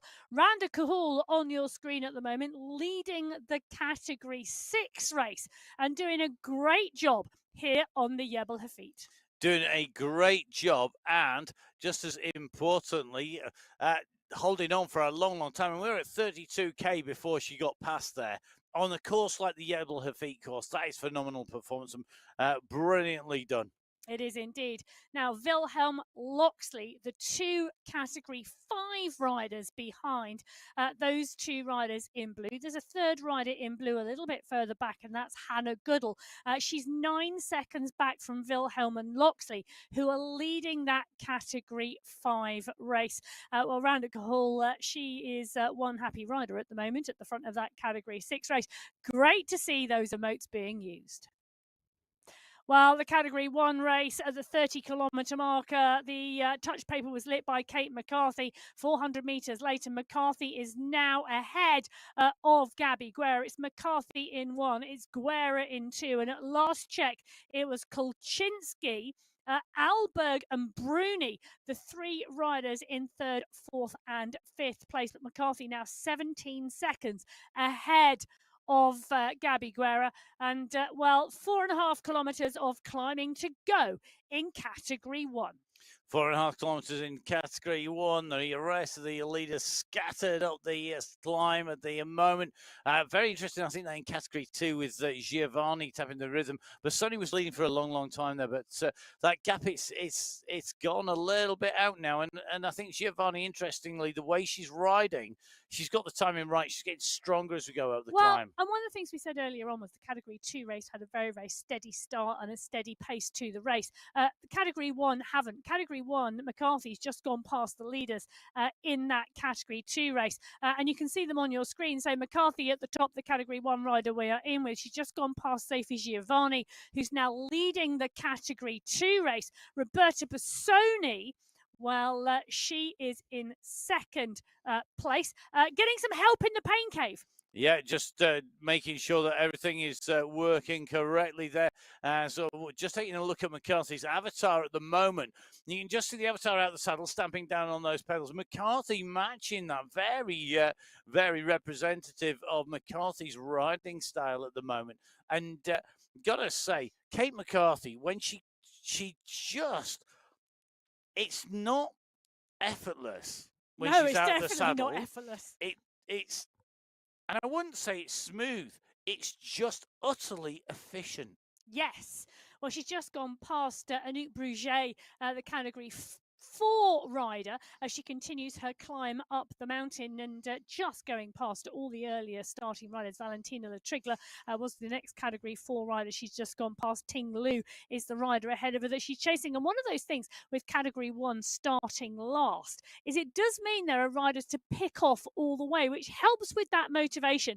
Not that I think Kate McCarthy needs any external motivation. She's got it all internally. Well, Guerra is on your screen on the left-hand side. She too is picking off those riders, and the Category 2 leaders are in her sights. That is Sophie Giovanni, the leader in the Category 2 race. She's currently side by side with. And just going past Cece Oka, actually, the green jersey there of Category 5, Category 3, I think. Yes, you're right. Sorry, Category 3, just going through. No. It's not like we haven't got lots of riders to talk about. So, on the way up the climb, so we've got Gabby Guerra out of the saddle here, tapping that rhythm round, making sure she gets that power down through the pedals. She knows that she's currently sitting in second position. And this is now all about looking at that team time between Guerra, Fua, and Maya, the three riders that are on that Sweat Sensation squad for Brazil, Switzerland, and the United States of America, respectively. They are the riders who have the potential to score big, and it's all about what happens behind the two leaders. What time gap does McCarthy get on Guerra, and how does that translate? What do the rest of the team behind have to do? Alberg at the moment with Kulczynski on the chase. Then it's Tomasi on the climb in that polka dot skin. So at the moment, McCarthy, I think, is climbing herself not only into a race lead and potentially the race win, but also the win in that climbs competition. She was second on the aquarium climb. She's leading going up the climb of the Jebel Hafit, and that means that she should score the most points. As we make our way up the climb to the rider furthest up the race route, it is going to be Kawazuska on the right-hand side of your screen. There are 74, probably 73 riders by the time I say this, as they come in between these two riders at the moment. And that will be dramatically reduced, I'm sure. And it shows you, doesn't it? 75 riders in what is just about, well, kilometre and a half, 2 kilometres. Well, it's interesting, isn't it? Because I'm looking at this and wondering whether Kate McCarthy could actually do it one day and start with the latest starting race field and actually win the race Finish overall. First. Doable. Yeah. Doable on a tough enough course with a hard enough race.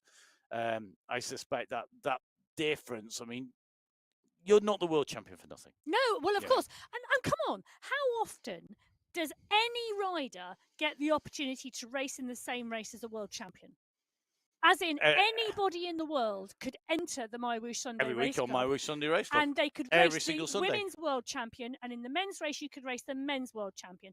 There are very few other disciplines where that can happen. Now, we're going to take a look at one of our race leaders at the moment in a similar position to McCarthy. This is Flavia Lopez at the moment. Lopez at the moment out of the saddle, really working hard here. Just got Vojakova in front of her. In fact, now behind, because look at the speed at the moment. Flavia Lopez just making the most of that flatter section on the run into this climb. Currently in 7th position overall, Wilhelm, Loxley, Cahul, Ellis in front. But the Category 3 rider really on a charge here, really climbing well. Great riding here by Flavia Lopes. Category 4 on the right-hand side of your screen, 700 meters of climbing to go. She's going to go around the corner and see the polka dot banner. The first rider underneath the polka dot banner at the top of the Jebel Hafit. That's the checkpoint. That's Isabella Karwazewska going under it, the Polish rider, the first rider through. She's got 500 meters. It doesn't look much on the top right-hand corner graphic, but I'll tell you something, that 500 meters, she's going to feel it all the way, because take a look at that gradient, a little bit of respite and then a final kick. So this is going to be all about the run into the line behind Manfron, working well here.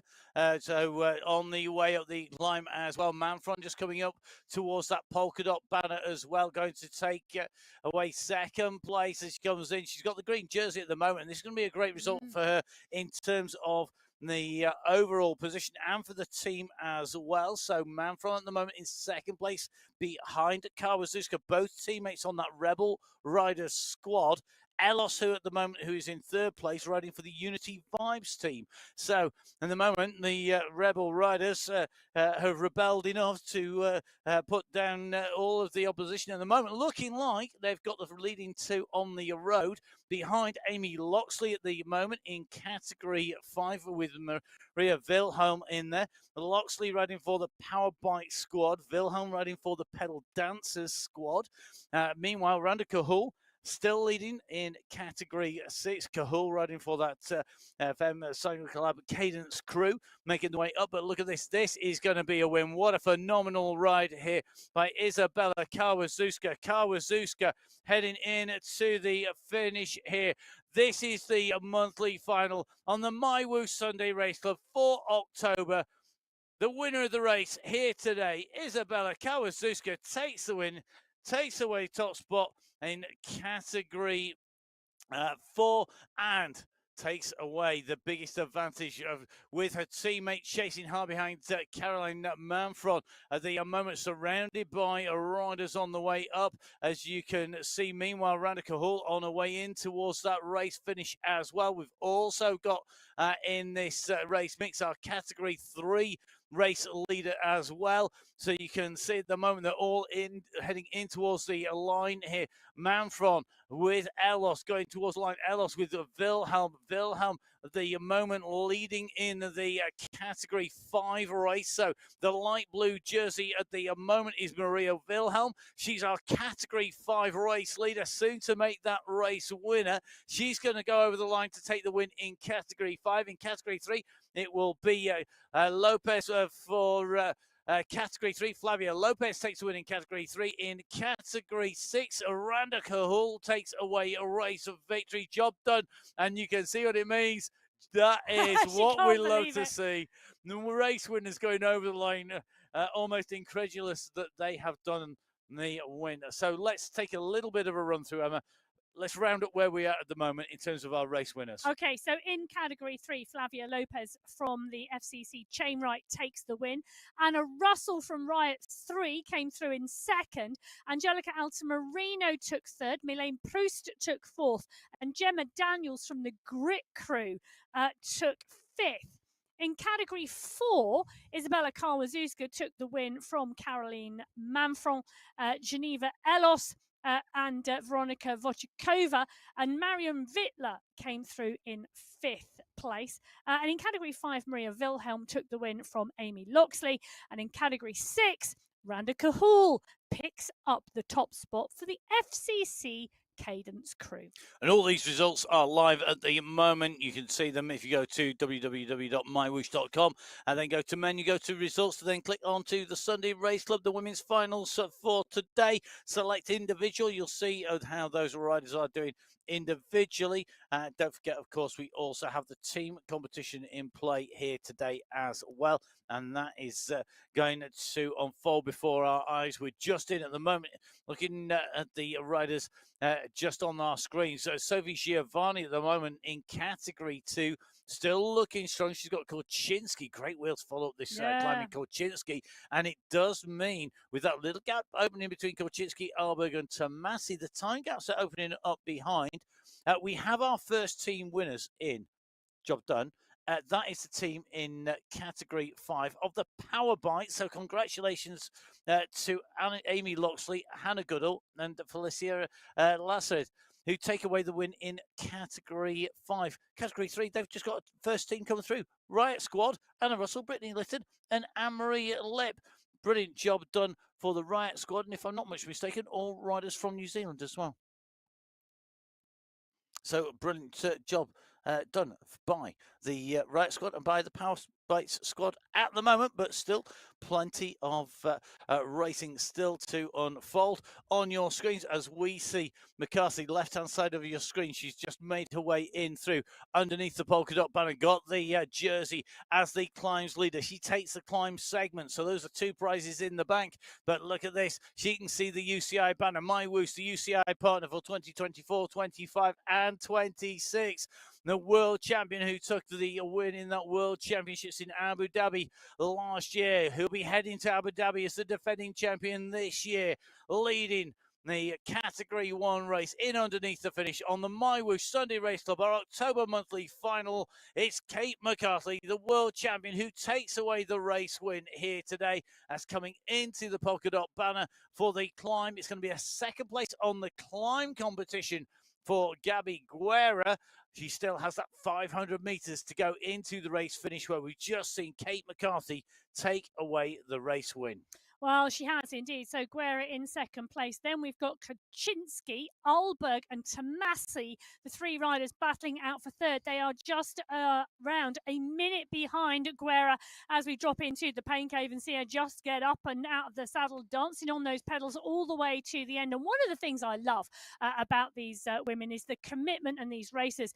They battle to the finish. It doesn't matter whether she's a minute ahead of the chasers behind. This is the drive to the finish line for Gabby Guerra.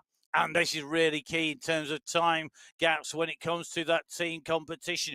Every second that Guerra can get is a second less for the riders in our block international, headed by McCarthy. So McCarthy first over the line for the our block international squad. It is going to be the rider from the Sweat Sensations taking second here today. Gabby Guerra comes in over the line at the top of the Yebble her feet on the October monthly finals for the MyWhoosh Sunday Race Club. She does indeed, and the battle is on behind for third because these 3 riders are neck and neck. Francesca Tomasi, Kristen Kolchinsky and Merle Bruni. Kolchinsky kicks at the moment. They've got around 250 metres of climbing to go, and it's Tomasi, Kolchinsky and Bruni. So they're on the way up this climb, so we can just see we're dropping in with Tomasi. Tomasi now out of the saddle here, sprinting away up here. She's opened up the gap on Kolchinsky. Etal behind. This is about the run for the finish now. Tomasi gets this timing right. I tell you something, she is really coming onto some fantastic form just at the right time. And this is going to be a third place, proving at the moment that she really can do the business when it goes uphill. Francesca Tomasi of Italy, a third place here today on the MyWhoosh Sunday Race Club finals, crouched over the handlebars, breathing deep. And it shows you just how deep you need to dig when you're racing with the best on the MyWhoosh Sunday Race Club week in, week out. Now, another pain cave, another category winner, another winner, because this is going to be a win for Sophie Giovanni. She's kicking all the way to the line to give this absolutely everything she can for the team. Here, the core squad, well, they were in with a chance of the win. Sophie Giovanni has given them the best chance winning the race here today on the MyWhoosh Sunday Race Club finals for October. Giovanni comes over the line as race winner in category 2. Caramello, Hog, and Co. all chasing behind. It continues to unfold out on the slopes of the Jebel Hafid at the moment. Kate McCarthy coming in to take away the race win. 1 hour, that's 60 minutes, 5 minutes and 21 seconds. And I think that's a new course record, am I correct? It is by a significant margin. It was 67 minutes 30 seconds, the course record set in July 25. It's now 65:21. 2 minutes 9 seconds she's just taken the course record by. That's phenomenal. Can I just mention Guerra has also set, well, she would have set a new course record as well. So both the first two runners going in faster than the existing course record. Tomatsi coming through in third, Kocinski fourth, Alberg in fifth. You can see them unfolding in front of you as we speak. Ablock International have taken the team win as well, with McCarthy, Kocinski and Holcroft winning in category 1. All of the results are available on MyWhoosh.com on the results menu. Don't forget to dive on there. If you are going to dive on your bike, you're leaving us now. I'm just going to say one very quick thing. Do make sure if you're going to go ride on MyWhoosh, you take part in the Colnago Cycling Festival Challenge, which is going to be at Lake Garda, 10th to the 12th. Chance to win a front row start on a Grand Fondo at Lake Garda cannot be missed. Jump on board. My name's Mark Payne. I'm here in the studio with Emma Martin. We and the team are going to take a very quick break before we come back with the men's race that's coming up. That's going to be our monthly final in the men's competition. The women's battles in the Sunday Race Club will recommence next Sunday with qualifier 1 in November. In between, lots of new races, leagues, lots of great racing to come on MyWhoosh. So do make sure you jump on board, download the app on iOS, on Android, and on Windows. We will see you soon. Goodbye. Goodbye.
So hello and welcome back if you're watching our women's race, and welcome if you're just joining us to the MyWhoosh Sunday Race Club. It's our monthly finals for October.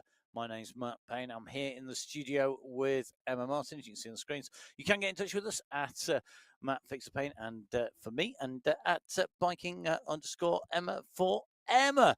The apologies if I haven't got back to you. I know a number of people have messaged me, but I have had a little bit of a break away from looking at Instagram and Facebook. Do you know what? It's amazing. Try it sometime. Not for long, though.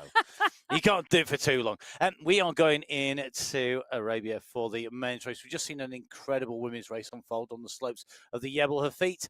And for the men, guess what? We're going back to this iconic race route. We are indeed, and it's absolutely fabulous. So the difference today, however, to the normal men's Sunday race club Jebel Hafit route is the eagle-eyed of you will have noticed it's not 45 kilometres, it's 55.6.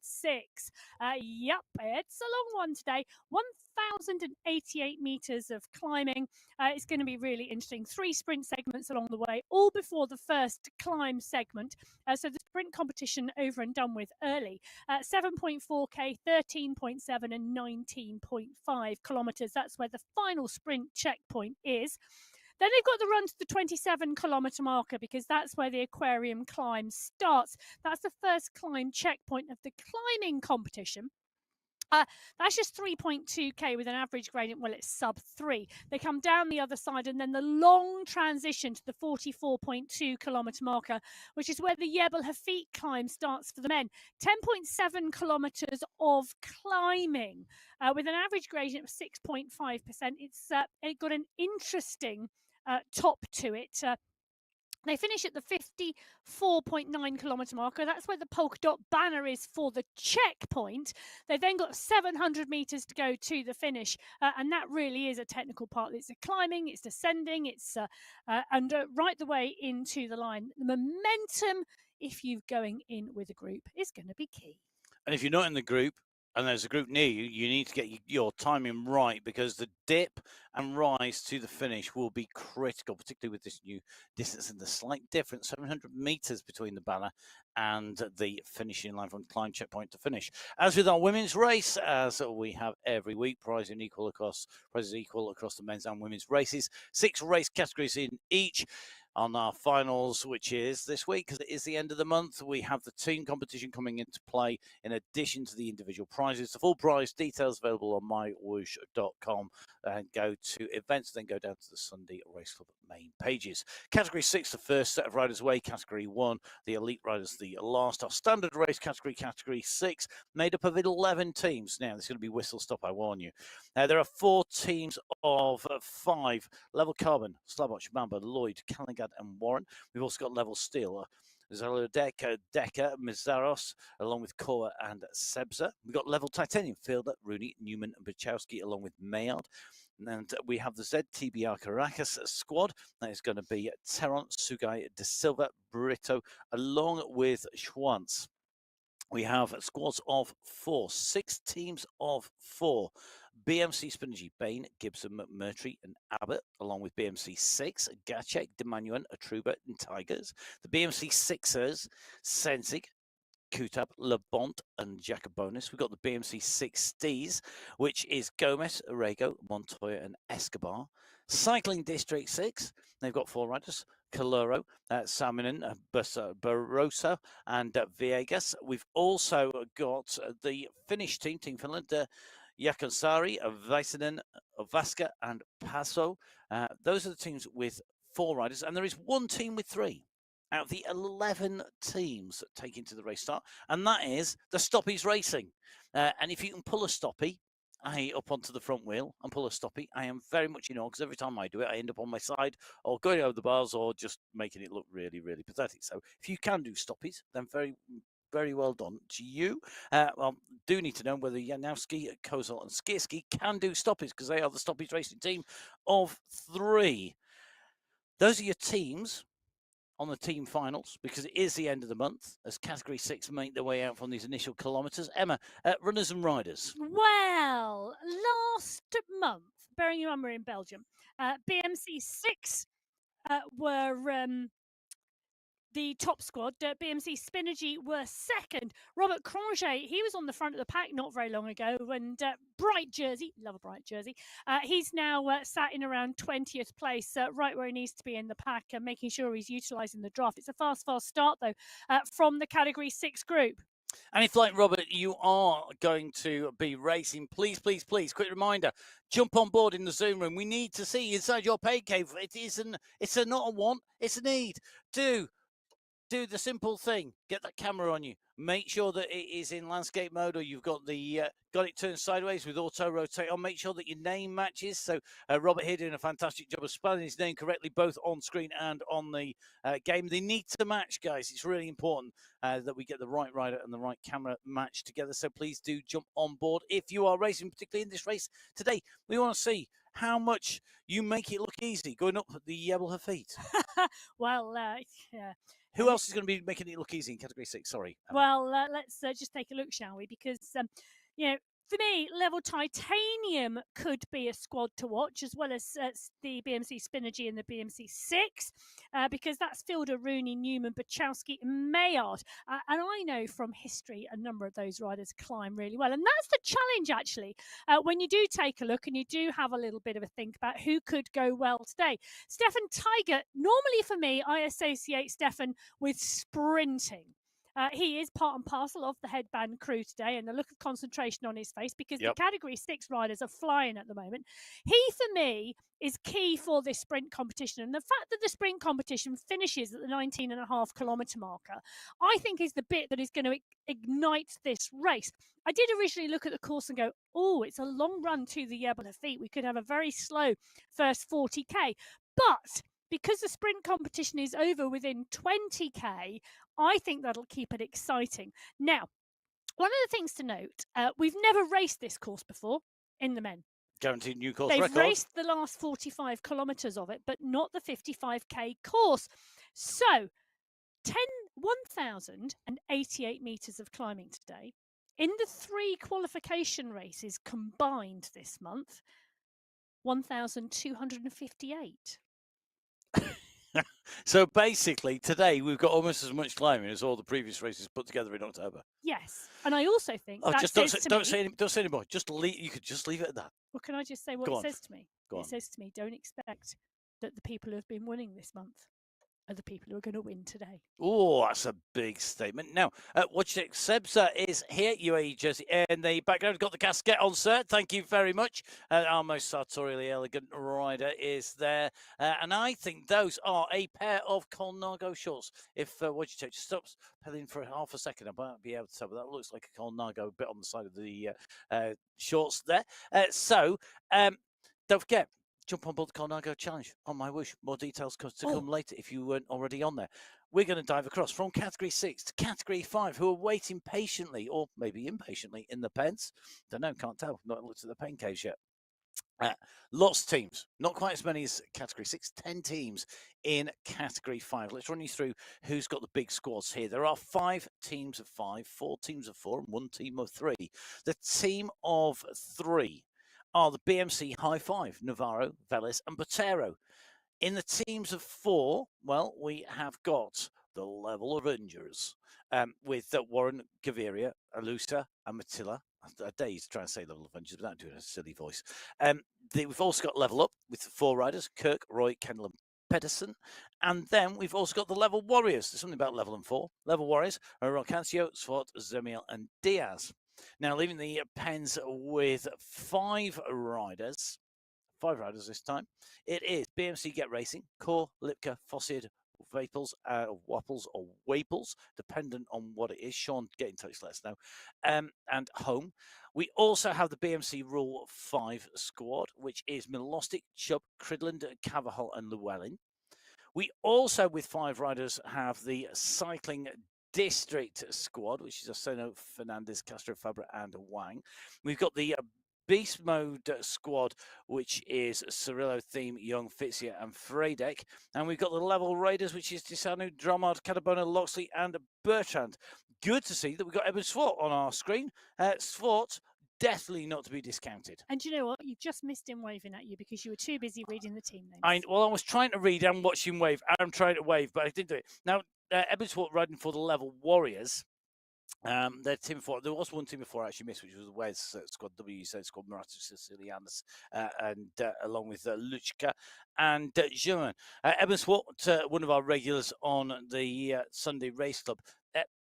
I would imagine Ebonsford was going to be looking at the first 20k and thinking yes, and maybe even to the 30k mark. I'm not so sure he's thinking the same when we get to the 54 kilometre marker. One man who's going to be very much loving these sprints. It's the Sprint King himself from the MyWhoosh Championships from our stage race, Marius Fossied. On our screens, good to see Marius here. He's. I wonder, Maris, did you get up this morning and go, yes, do you know what, we've got sprint after sprint after sprint, or did you just think, oh my goodness, that's going to be a hard start, I wonder? Well, it is going to be a hard start. Member of the Headband Club, you know. I can guarantee you, Marius Fossey is up for the hard start, and he's up for the sprint competition in Category 5. The pack rolling and rolling strongly, all 59 of them. In fact, other than Category 1, Category 5 is the smallest race field today. That's not something we say regularly, but Rudolph Bertrand is there, Nathan Pedersen, Diego Roncasillo is in the mix as well. Now, last month, it was BMC Rule 5 who took the win from the Level Avengers. But for me, Cycling District could be in the mix here as well today because Arseno, Fernandez, Castro, Fabra and Wang could well do strong rides. In fact, there you go. There is Rudolph Bertrand from that squad on your screen. He's part and parcel of the Level Raiders. Yeah, and the Level Raiders, it's such a strong squad. They're all strong squads. Rudolph Bertrand of Canada, another rider who really has found his feet and racing strong. I think Rudolph, I'm hoping he would agree that each and every week he has one heck of a battle around him every time he's racing, and it must be great having that competitive battle week in, week out. I'm sure he'd like to be like clear out the front by a mile, but you know, we can't all have everything we want apparently. So there you go. If you had everything you wanted, it wouldn't necessarily be as nice a place as you think. No, and it wouldn't include 25k between the aquarium club and the top of the Yellow Feet. Well, Luke Kendall in the mix on the bike with the headband and on the bridge in the group, pushing on strongly. Fabulous to see the right. You know, it's a great start here, isn't it? And it's a flat start. Yeah, I know. It's got the flamingo jersey for you. You've got the flamingo jersey on as well. Absolutely bob on. What can I say? Luke, do get in touch with @biking_Emma and let her know where you got the flamingo jersey from. I can see that cool. being worn in a pain cave, not too far away from here. Do you know what? That would match the bike on my turbo, actually. It would. That is flamingo pink, oddly enough. Well, Matt Smithson is the rider off the front of the pack at the moment in Category 5. He's the one absolutely dialing it. Well, got to take the boss makes a move. Yes, boss moves on. It's got coming later. Not in Category 1, not in Category 4, which is the next set of riders to go. 10 teams, 5 teams of 5, 2 teams of 4, 3 teams of 3. That makes 10 teams total. Teams with 3, X-Pro, Sanchez, Largo, and Rodriguez. Also with 3 riders, the Level Golden 4 squad, Gonzalez, Roa, Soli, and Oli Sola.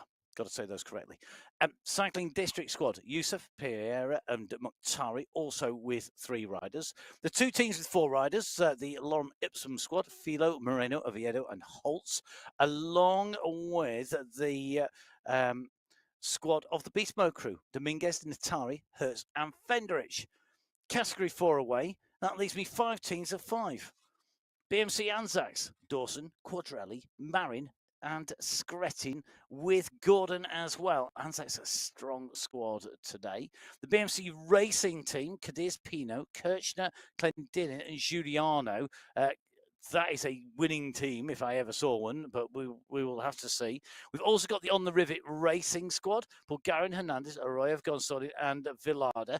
And we've got Raikkonen Finland, Pony, Pippinen, Polaka, Bushti, and Tuomi, and the WEZ squad, Ponzi, Reinheimer, Bristolin, Konasi, and Brambati. On our screen, so, is Mohamed Mukhtari, part of Cycling District 4, team of 3, Yusuf Pierre and Mukhtari from Morocco, Portugal, and Turkey, respectively. Team of 3, Mohamed Mukhtari, Yebel Hafit, winner, do you think?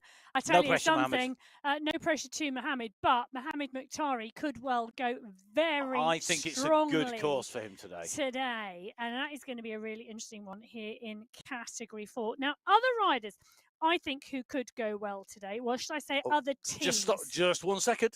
Ola Warren, on your screens in person, this is what it takes to put in a sprint up against Eduardo Sugai. Warren goes for it, not quite going to make it. You can see him sucking in the oxygen here. The rider from Sweden, Mac tapping around the pedals there, not quite getting Sugai on the run into the line.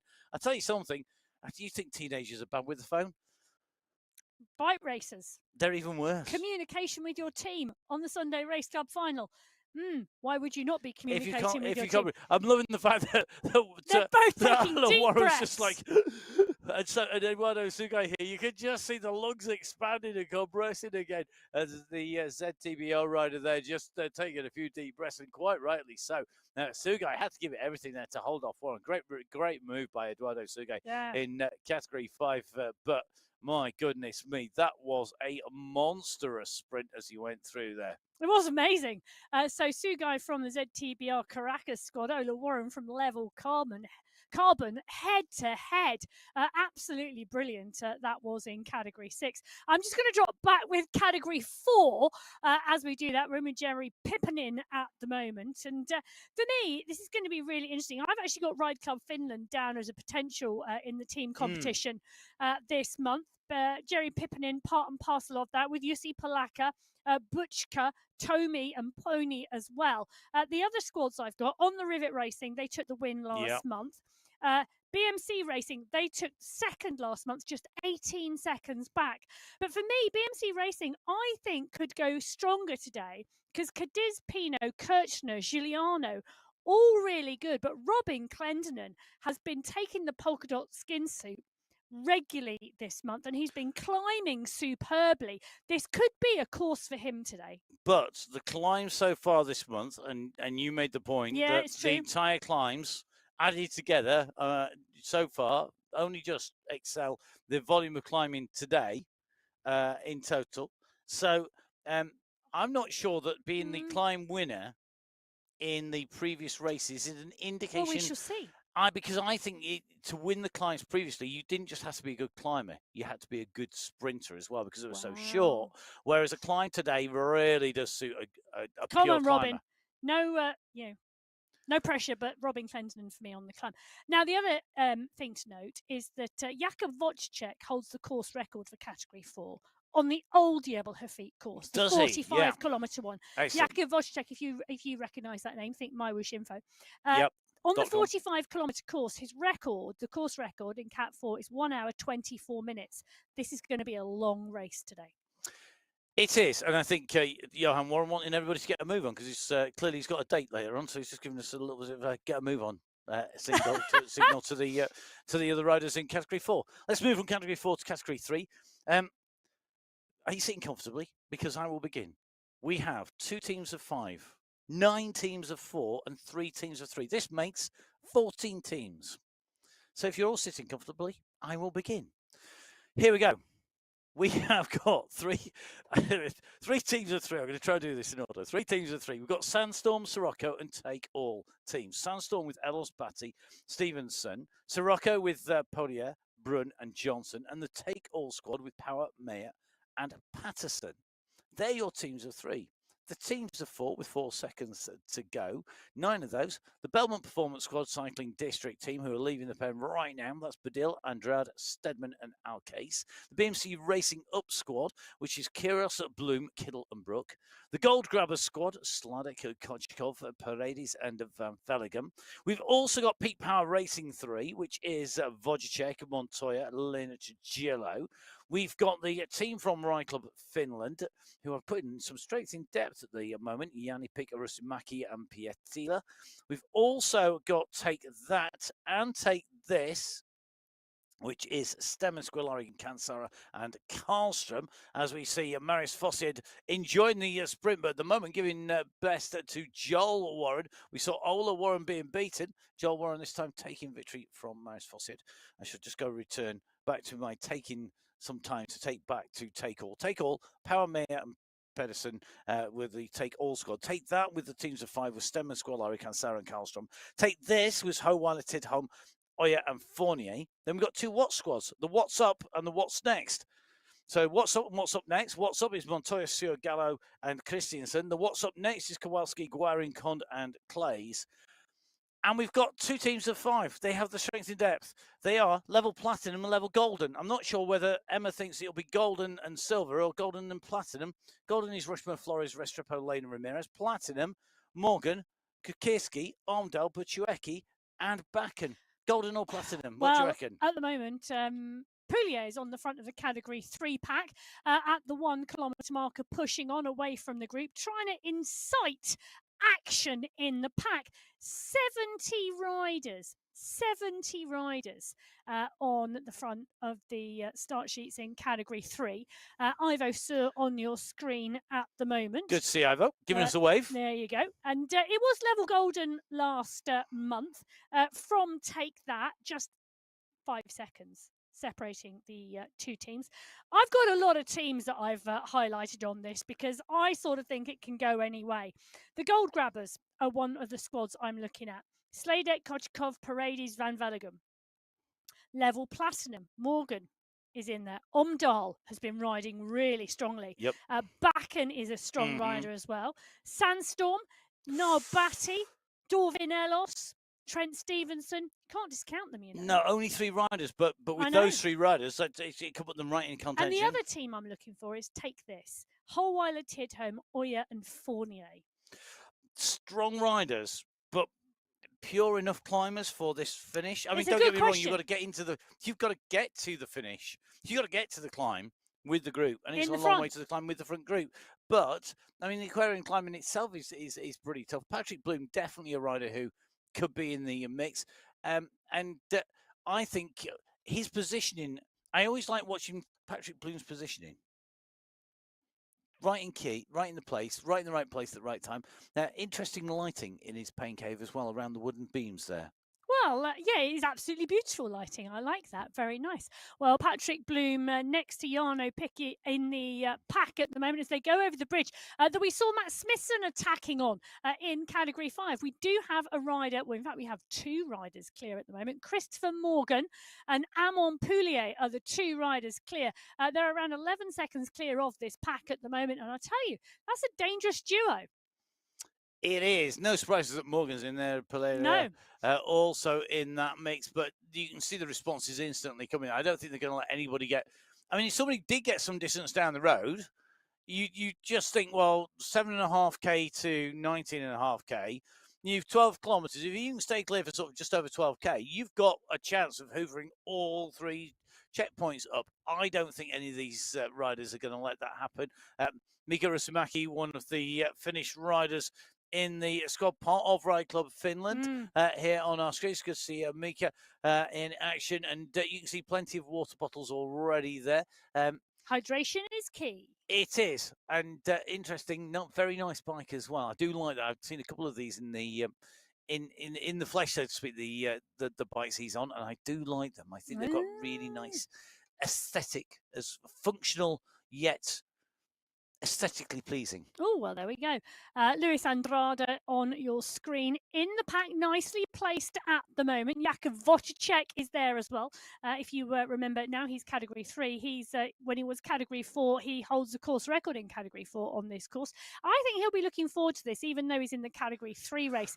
You can see the 2 riders just clear off the front at the moment. And, well, they're taking that right-hand turn now. And this pack and 2 chase riders. Look at that. That's interesting. 2 away, 2 chasing, big pack.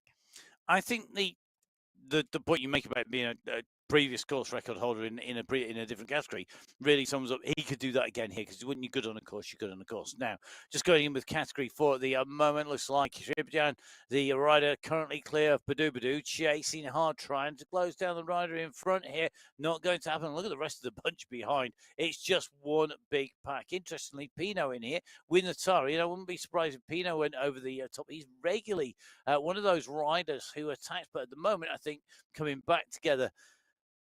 I love aggressive racing, and I love riders to attack. But for me, it's kind of suicide break. If you go for a move between here and the aquarium climb, you're not going to stay clear because there's nothing in the way. Not really.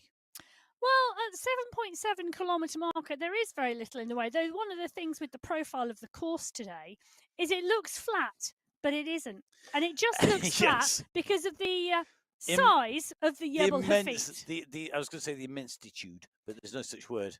The magnitude, that's a cross between magnitude and the immenseness, immenstitude.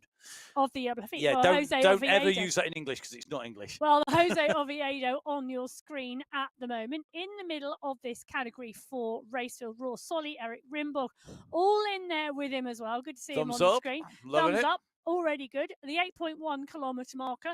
The What's a Green, which indicates that Oviedo is in the draft. Great positioning. Yeah, nice position. Just sitting out the saddle there, just looking to make sure, holding position, not letting the gaps go down the road. Le Pair at the moment, just putting a little bit of a squeeze on. And I know I said there was nothing in the way, but they are little bumps. There's like little rise, drop, fall, little rise, drop, fall. You know, rinse and repeat pretty much all the way through. It's going to mean that you've got to stay on it. You've got to stay away. You can't just sit there and just think you're going to roll around. It's not pancake flat and you can do this in your sleep. You are going to have to vary the rhythm and the pace. And in itself, that can be tiring. The fact that you're constantly having to stay in a group where the pace is varying, you're having to vary your own speed on the way through. Now, just diving in with our runners, in with Henrik Oya at the moment in Category 3. The Category 3 riders at the moment at the 5 kilometre marker, so 2.4k until they reach that first checkpoint on a race route, which is a Future Museum sprint. They follow that with the Expo sprint, then the Abu Dhabi sprint. Then they're onto the aquarium climb, and then after a short while where ice creams may be mandatory in the studio, if we had any, that will take you to the Jebel Hafit climb to finish. Lots of race distance at the moment. The riders coming in and around. I want to say this is the Yas Marina circuit. I'm pretty sure it is. So just diving in with the Category 3 riders, in with Christian Montoya, and those riders who could go well when we come on to the climbs. Now, Batty in the mix today, that's definitely a possibility. Also, potentially David Badil could be one of our riders because he's another great climber. And we're talking about climbers because of that final climb, the Jebel Hafit. It's a historic climb in both the UAE men's and women's race routes. It's been used for a number of years on there. But not only that, it is also a climb that starts at Al Ain in the United Arab Emirates, which is an absolutely historic site. It's a UN heritage site, 27 different places there that are part of that heritage site in Al Ain, and it's got some serious history dating back millennium. So it's going to be really interesting to see how the riders go on there. Will any of them set a new course record, put a bit of history down for themselves? Well, Category 3 are heading that direction. A little way to go yet as we move across to Category 2. The Category 2 riders, 10 teams. So not quite as many as we saw in Category 3. 10 teams. There are 6 teams of 5 and 4 teams of 4. The teams of 4 riders. The Team de Face, which is Bengtson, Jacobs, Keating and Betty. We've got Riders of the Storm. Riders of the Storm.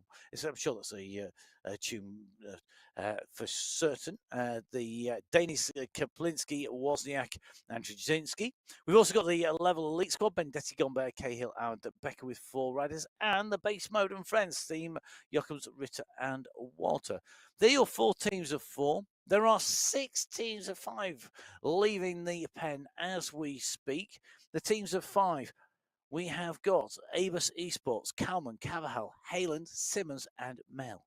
We've also got BMC Elite Racing, Downey, Arastoa, Brejnel, Van Urk and Cossio. We've also got Cycling District with 5 riders. That's Mundell, Pinto, Sanchez, Machado and Coimbra. Then we've got the Gloria Victory squad with 5 riders, Gaddazi, Bjorkland, Santo Guerra and Alan Young. We also have the GOAT squad, Kane, that's Bert Kane, Khan Kane in that same team, along with Bjarhedman, Dakowitz and Milostic. And the Hitmen squad, which could be a real danger when we go on the climb, Nuki, Grace, Fawcett, Miller and Coistonen.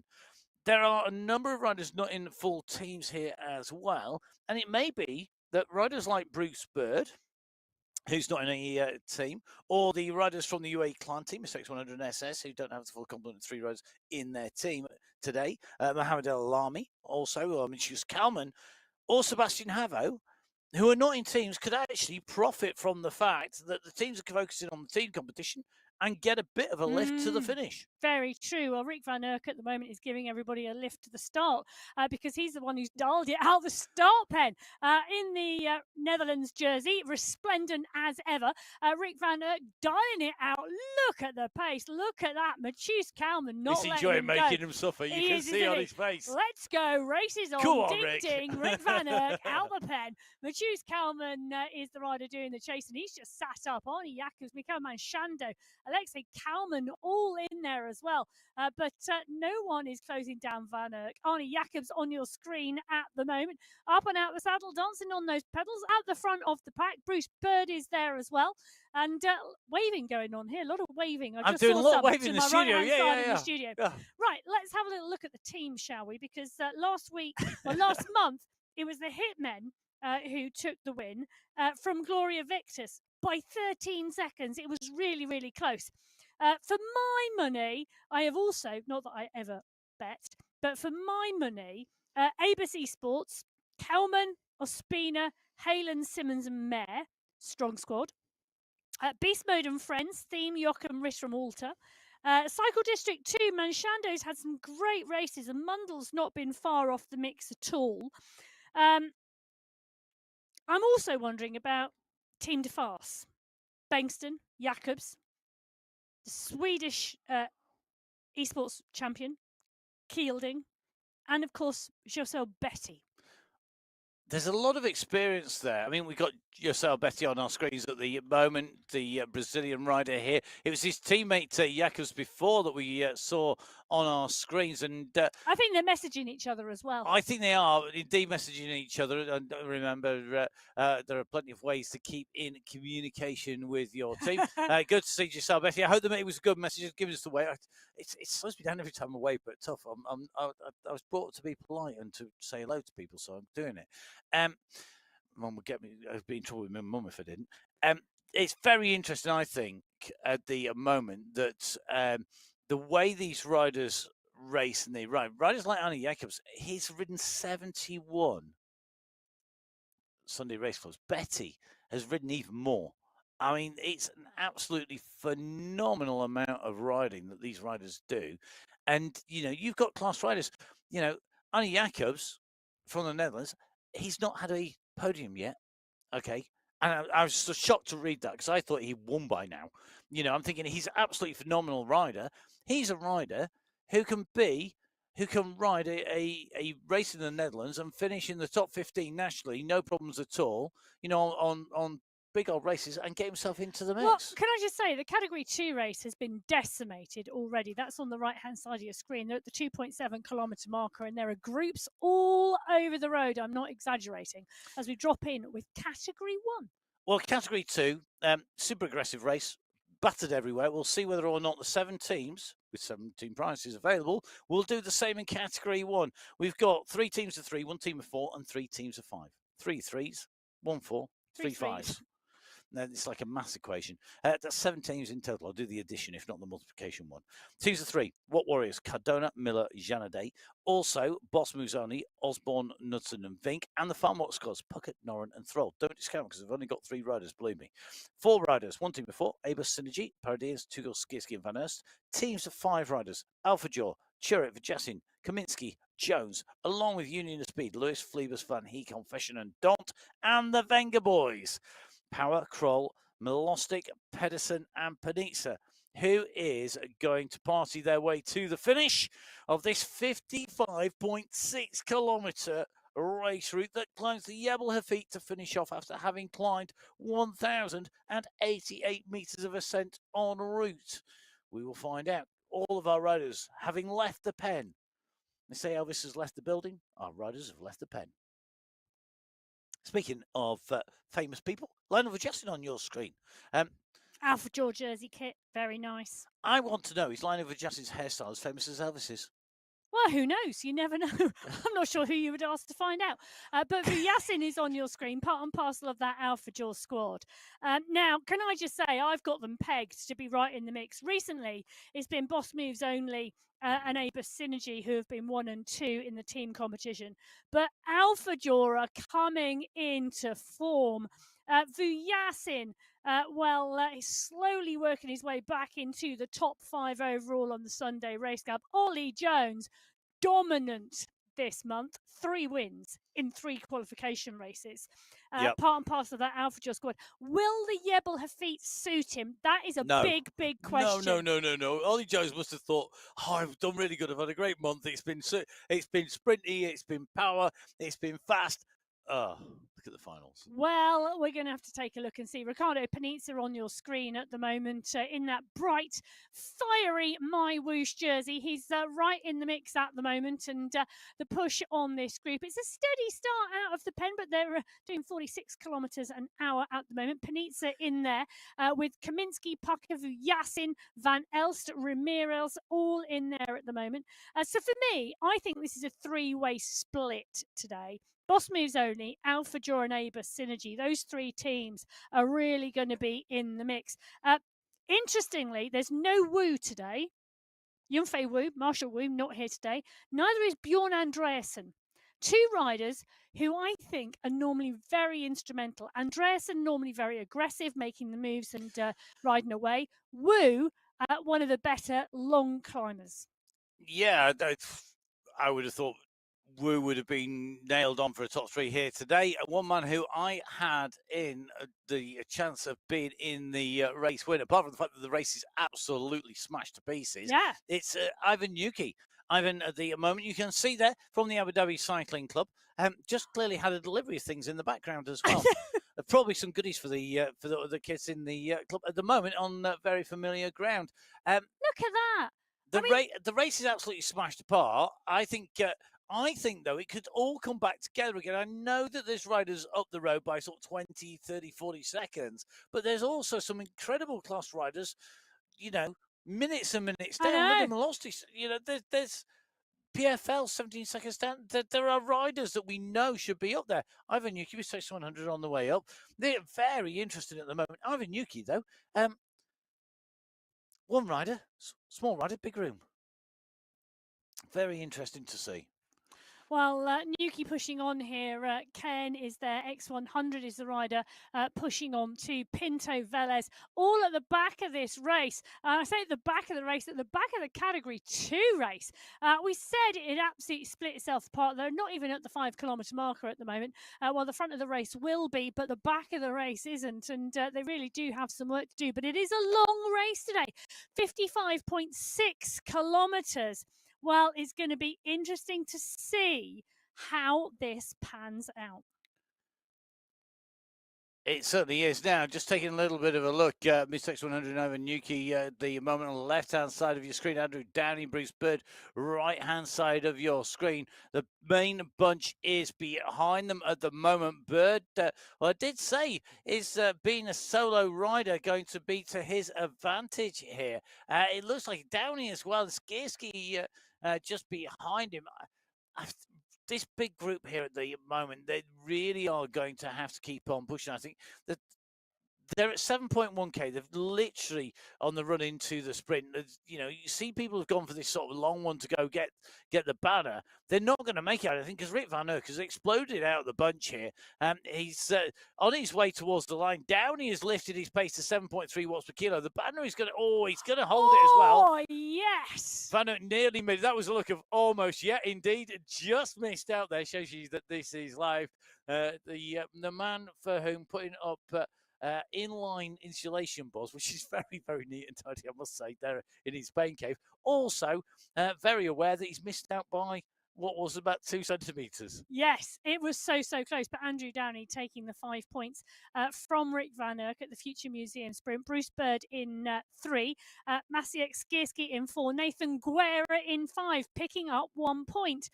Just having a little look to see the size of the group. I'm going with, 37 riders.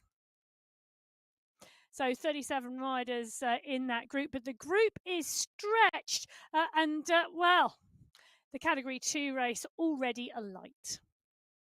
So the Category 2 race, Simon Walter and Jamie Cahill right on the back of the group. Those are the riders who are going to need to squeeze back in. But the Category 1 race, well, that's also alight because look at the stretch on the group. On the top right-hand corner of your screen, you get a great overhead shot. And you can see the leaders going around the corner with this pack that we are in with at the moment. Carlos Ramirez is the rider we are in with. There we go. He's on our screen too. He certainly is, and this will be somewhere he's very familiar with because this is actually the run to the finish that we had earlier on when we came in to finish actually in the Yas Marina. We came around that sort of tight left, the slight right, then a long sweeper in, and really interesting this run in here. It is in the middle of the Yas Marina Formula One circuit. You can see we're in Abu Dhabi. You can see the familiar skyscrapers and cityscape in the background. The riders on the way down past the grandstands at the moment and looking very, very much very interesting. So it looks to me like that race really, really on its way through. A number of riders on the front really putting the power down. Yeah, they are indeed, and they are chasing the riders off the front of the group at the moment at this coming up to 5K. Dan Turek, Johan Noren, Noel Pedersen, Jasper Paradians, Ollie Jones are all in the mix. We drop in with Daniel Turek at the moment. I love the fact that when you look out of his window and you look through in front of the bike, you can see the leaves blowing in the wind. The breeze also inside the pain cave, keeping Dan Turek cool. Part and parcel, well, Turek will be on that stage in Abu Dhabi on the 15th of November. Let's not forget that magic date, November the 15th, when that World Championship final will be. Well, a little bit further up the road, at the front of the Category 1 pack, Kaminsky is sprinting and sprinting hard, trying to close down Dont, Kroll, Pucker. Pucker's the rider on the front. It's Pucker, Kroll and Dont who are off the front at the moment. 7.4 kilometres is the first sprint checkpoint, so this isn't the run for the sprint checkpoint. This is the run to push the race. And Kaminsky is making the move to cross over.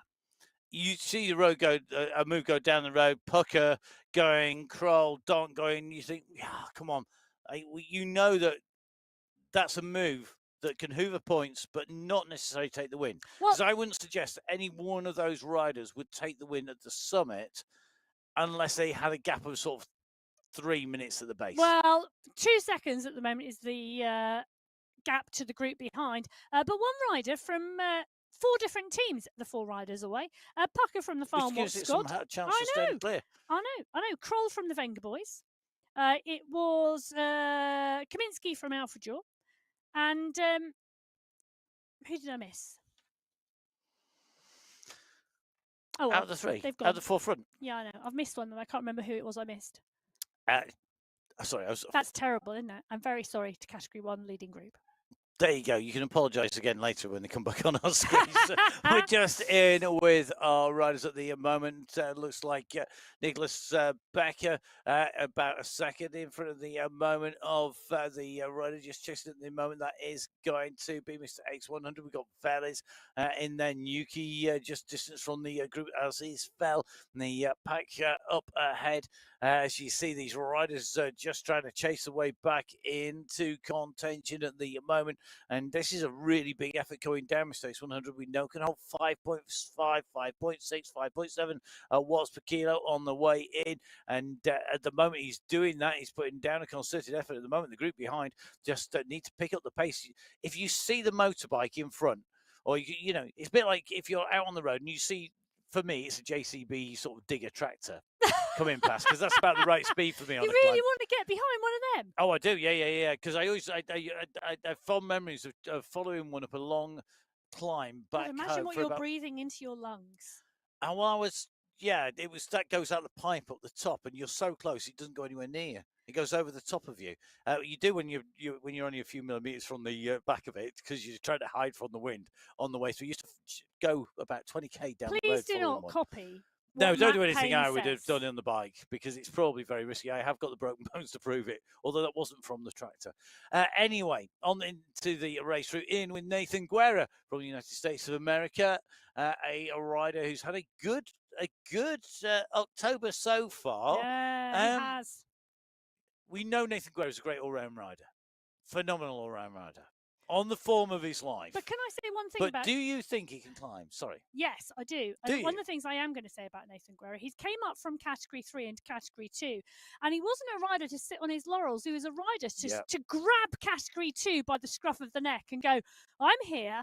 I am going to get into the mix, and I am going to start racing Category 2 with everything I've got. And he has absolutely done it.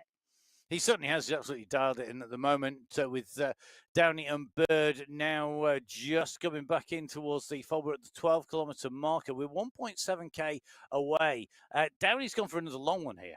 This is what he did going into sprint one. He went for a long one. He caught them all napping. If he catches them all napping twice, that, to lose a rider off the front once it is forgivable. To lose two may be considered a severe error of judgment. Well, Danny at the moment really pushing on now at the 12.3 kilometre marker, 13.7, so 1.4k down the road, or up the road at the moment, because Danny's on a climb. It's on the other side of the climb. They come along the flat plateau and then drop off the other side, and the sprint checkpoint is there. But Sebastian Havo has seen the danger, and he now pushes on even harder. Christoph Thiem, Pablo Popovic, Mikel Manchando all chasing behind. But Havo, well, he's gone. I'm coming up onto your wheel and I'm going up and straight over the top. And let's see if he can hold it, because he's still got 1k to go. But he's giving himself the best chance. He's putting in a full-on sprint effort here to maximise that gap to go clear at the moment. So Havo with the gap. Has he got the power to go stay clear? Not racing for a team, so no team assistance. He's got to look to profit on the way through. Pablo Popovic immediately behind him. Now, that's a rider who's got a good kick on him as well, and a rider who knows the Yebel have feet inside out. Popovic potentially with the chance of taking an overall here. Behind, though, you can just see Popovic nicely in the mix. We've got Downey in here, Skierski in here, but Havo 8 seconds up the road. Surely that's it, game over. You're not going to pull that back, or are you? Well, it's a seriously good question. Are you? Rick van Erck now unleashes the sprint. He's a rider who's been active since the start of the race, and now he's 6 seconds back off of Havo. 300 metres to go, 200 metres to go. I'm not sure he's going to have enough road, because Havo's got the green banner in front of him. Straight underneath he goes, but Van Erck is going to be battling for those 4 points for second place. 2 second places for Van Erck. As he goes through, he missed out by a few hundred millimetres. He's missed out again, but this time round he goes through. Downey's gone through, still scored points. So the points will be tallied, and then we will be seeing who is going to be taking away the jersey. 2 out of the 3 sprints done. Who's going to take the victory? We dive in with Paul Skierski. Yeah, Paul Skierski on your screen at the moment in the green skin suit. Well, at least his avatar is in the green skin suit. Paul Skierski's in the white and black jersey. That very neatly organised medals behind. That's all I can say. That is like seriously smart. But Skierski taking the 5 points in that competition ahead of Ruben Dont, Adrian Alvarado, Mikhail Kaminski and Christoph Kroll, the other point scorers. We're at the 10.1 kilometre marker, so we're 3.5k out from the next sprint checkpoint. But look at that, there's a flyer down the road as they head around the corner. Flyer off down the road. That's one way of describing it. It's an escapee who has managed to shed the rest of the group. But look at this very quickly. Another move. So as Havad Gednes, the rider who's opened the gap, is being responded to by Ruben Dont and co. I think Dont at the moment looking to go across to get the gap here. Interestingly, they're on this little descent. So you run down. It's a step descent. So getting the momentum right, absolutely key. They're at 10.7k. They're basically going to climb up to the Expo Sprint checkpoint. You've got a bit of a riser. This, I think, is just, it's that let's break clear, because the pace had been low. Category 2 had beaten Category 1 to the first sprint time-wise on the checkpoints. So there was a faster time to the checkpoint, the first checkpoint, by the riders in Category 2 than they got in Category 1. For me, that's very, very telling in terms of racing and in terms of what's going to happen after, because that pace and speed, it always affects what happens after. You can't ignore the racing up to a point to know what happens at that point onwards. Yeah, and I think Dont and, the move here is are they going to chase us? So Gledness and Dont, the two riders clear at the front of the Category 1 race, are going clear, thinking that this group aren't going to be intent on chasing, that they're going to be happy to let those two riders go clear, potentially to the sprint point.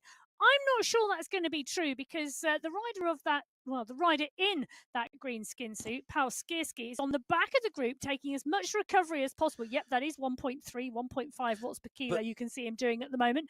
He is going to want to keep that green skin suit. But this is where he needs his teammates from Ava Synergy to close the gap down for him and then let him sprint against riders like Matthias Van He.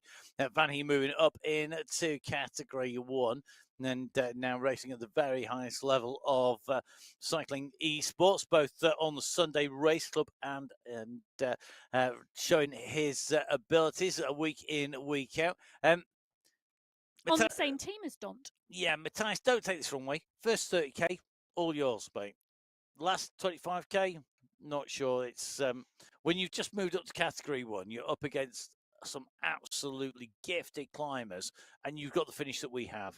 If you're an all-round rider, I think it's almost impossible to be both. Well, let's be realistic. Let's just double check the distance. A 10.7 kilometre climb at the end of this race. I've got two riders in mind. Jason Osborne versus Michael Vink. Yes, I would agree entirely with you with that. I can't see it realistically being anybody else, particularly. It's a shame Woo's not here, because I think Young Fei Wu has the ability, he has the pace, the power, the speed, and the climbing ability to put them under pressure. Having said that, there's lots of other riders who can climb, and it may well be I've got the focus just at the right time. Let's move across from Category 1 to Category 2, though. We're going to go in with Nicholas Orrego at the moment, in with this big chasing group. Orrego, Pinto, Corrales, Veles, and this X100 is up the road by a minute. He's made the junction to the riders in front. So at the moment, this chasing group just working hard on this riser at 14.9k. You can see Orrego out of the saddle at the moment. This is the rises that come between our three sprints: the Future Museum Sprint, the Expo Sprint, and the Abu Dhabi Sprint. Checkpoint at 7.4. 13.7 and 19.5 kilometers respectively. Orrego out of the saddle there. You can just see that fan just blowing the tail there that's draped over the handlebars, just trying to get that cooling into effect. We've moved up the road in with Mr. X100, and at the moment he has got work to do to close down on Bert Kane. That's the rider in front. Kane currently 3 seconds off Kalman, Kane, and a bit X100. The three riders could well get together here.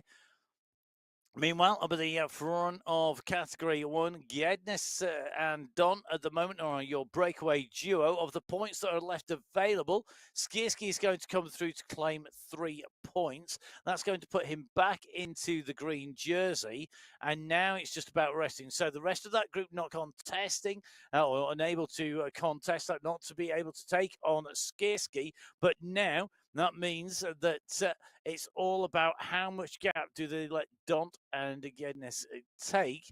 Skierski can't let them get too much, basically, because otherwise they'll reverse the positions. At the moment, Pavel Skierski in the green skin suit as the leader in that sprint competition at the 14-kilometer marker, so through the Future Museum sprint checkpoint, through the Expo sprint checkpoint. And you can see the times on your screen. Very interesting. Sebastian Havo going through 25 seconds faster in Category 2 than Havo Gednes in Category 1. Behind them then, all the rest of the riders realistically in order.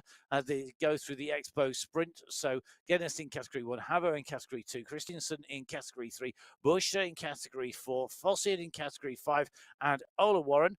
And we do need to say Ola's first name because we've got Ola and Joe Warren battling it out in different categories. Ola Warren in Category 6. They're the fastest riders in through. That fast time set in Category 2, which has seen the leaders already pushing on, going through. Skierski coming out of the bunch to take away the 3 points in third place, but we still have the gap off the front.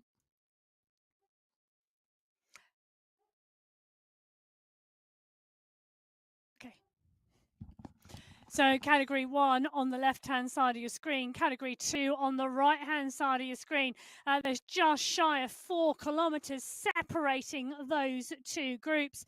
The category 1 pack, well, a much steadier state at the moment. And, well, Pablo Popovic now coming out of the pack in the category 2 race off the front. That category 2 group are heading towards the Abu Dhabi sprint at the 19.5 kilometre marker. There's 600 metres to go, and that is where that sprint competition is indeed going to be decided.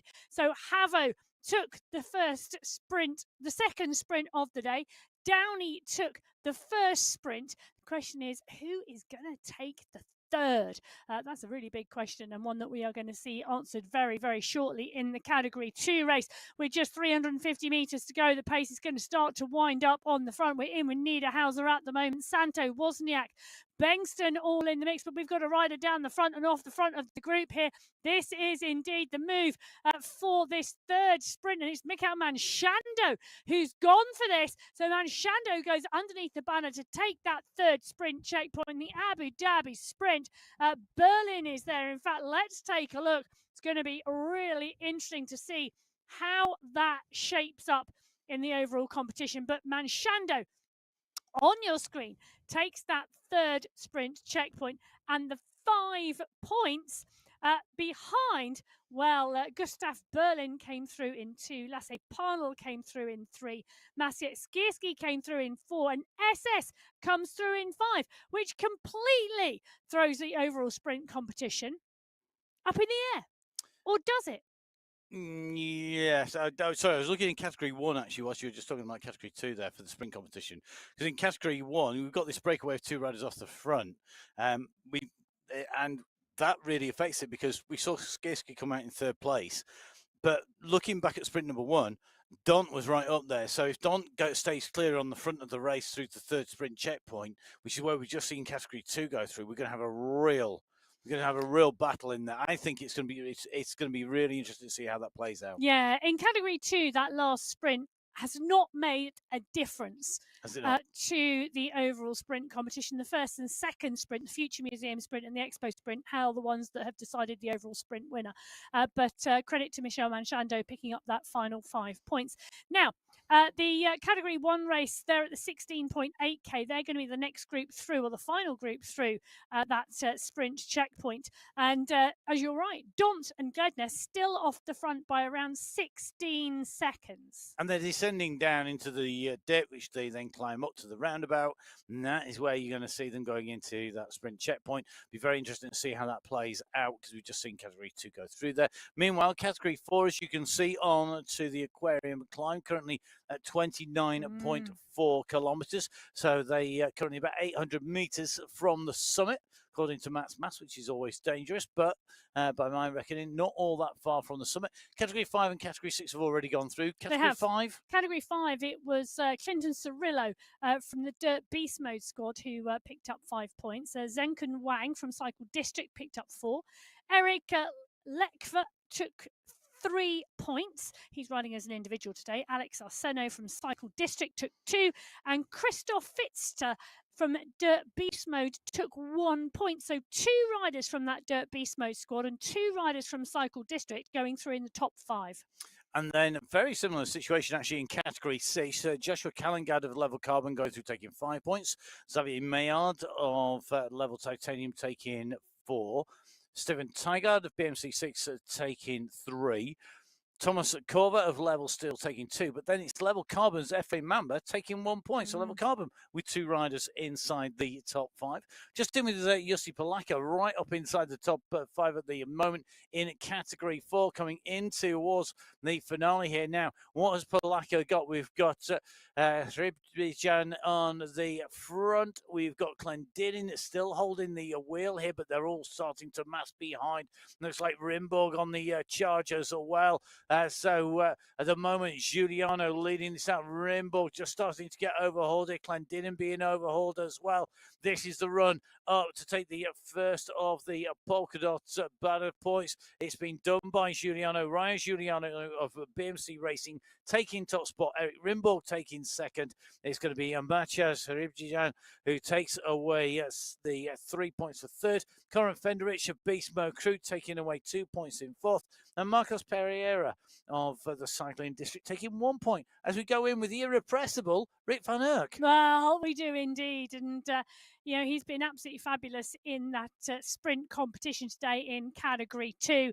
He's at the 21.4 kilometre marker. He's making his way towards the aquarium climb. He's got X100 behind him. And he is indeed going to get swept up there into a group, which is a great place to go. Rick, get on the wheels. If there's ever a piece of advice I could give you in life, get on the wheels of the express train that's about to come through, because you've got riders who've got some serious pace and power coming up. He's listened to Jump on board, get on with these riders and go with them, because they're on their way back to the front of the race. And Rick van Erck, after being irrepressible on the front at the moment, needs a little bit of recovery, maybe just a little bit of a helping hand. You know, when you're riding into a big headwind somewhere and somebody puts their hand on your back and helps you along in a headwind, that's what you need. Yeah, I remember riding with my son, and he got to the age of 13, and that was the first time he did that to me on a climb. Yes, I've needed it more I needed it in headwinds. So there was a place which we called the desert out in the middle. It wasn't a real desert. It was called a desert because it was hard and it was lonely. And if you got stuck there, there was no food or water for miles and miles. And it was the one where you ended up pushing the younger club members. Myself included got pushed on that same section. But yeah, it's a bit like that when you see these riders coming in and through. Bert Kane, Mr. X100 coming up. Potentially you've got the chance of getting a group together.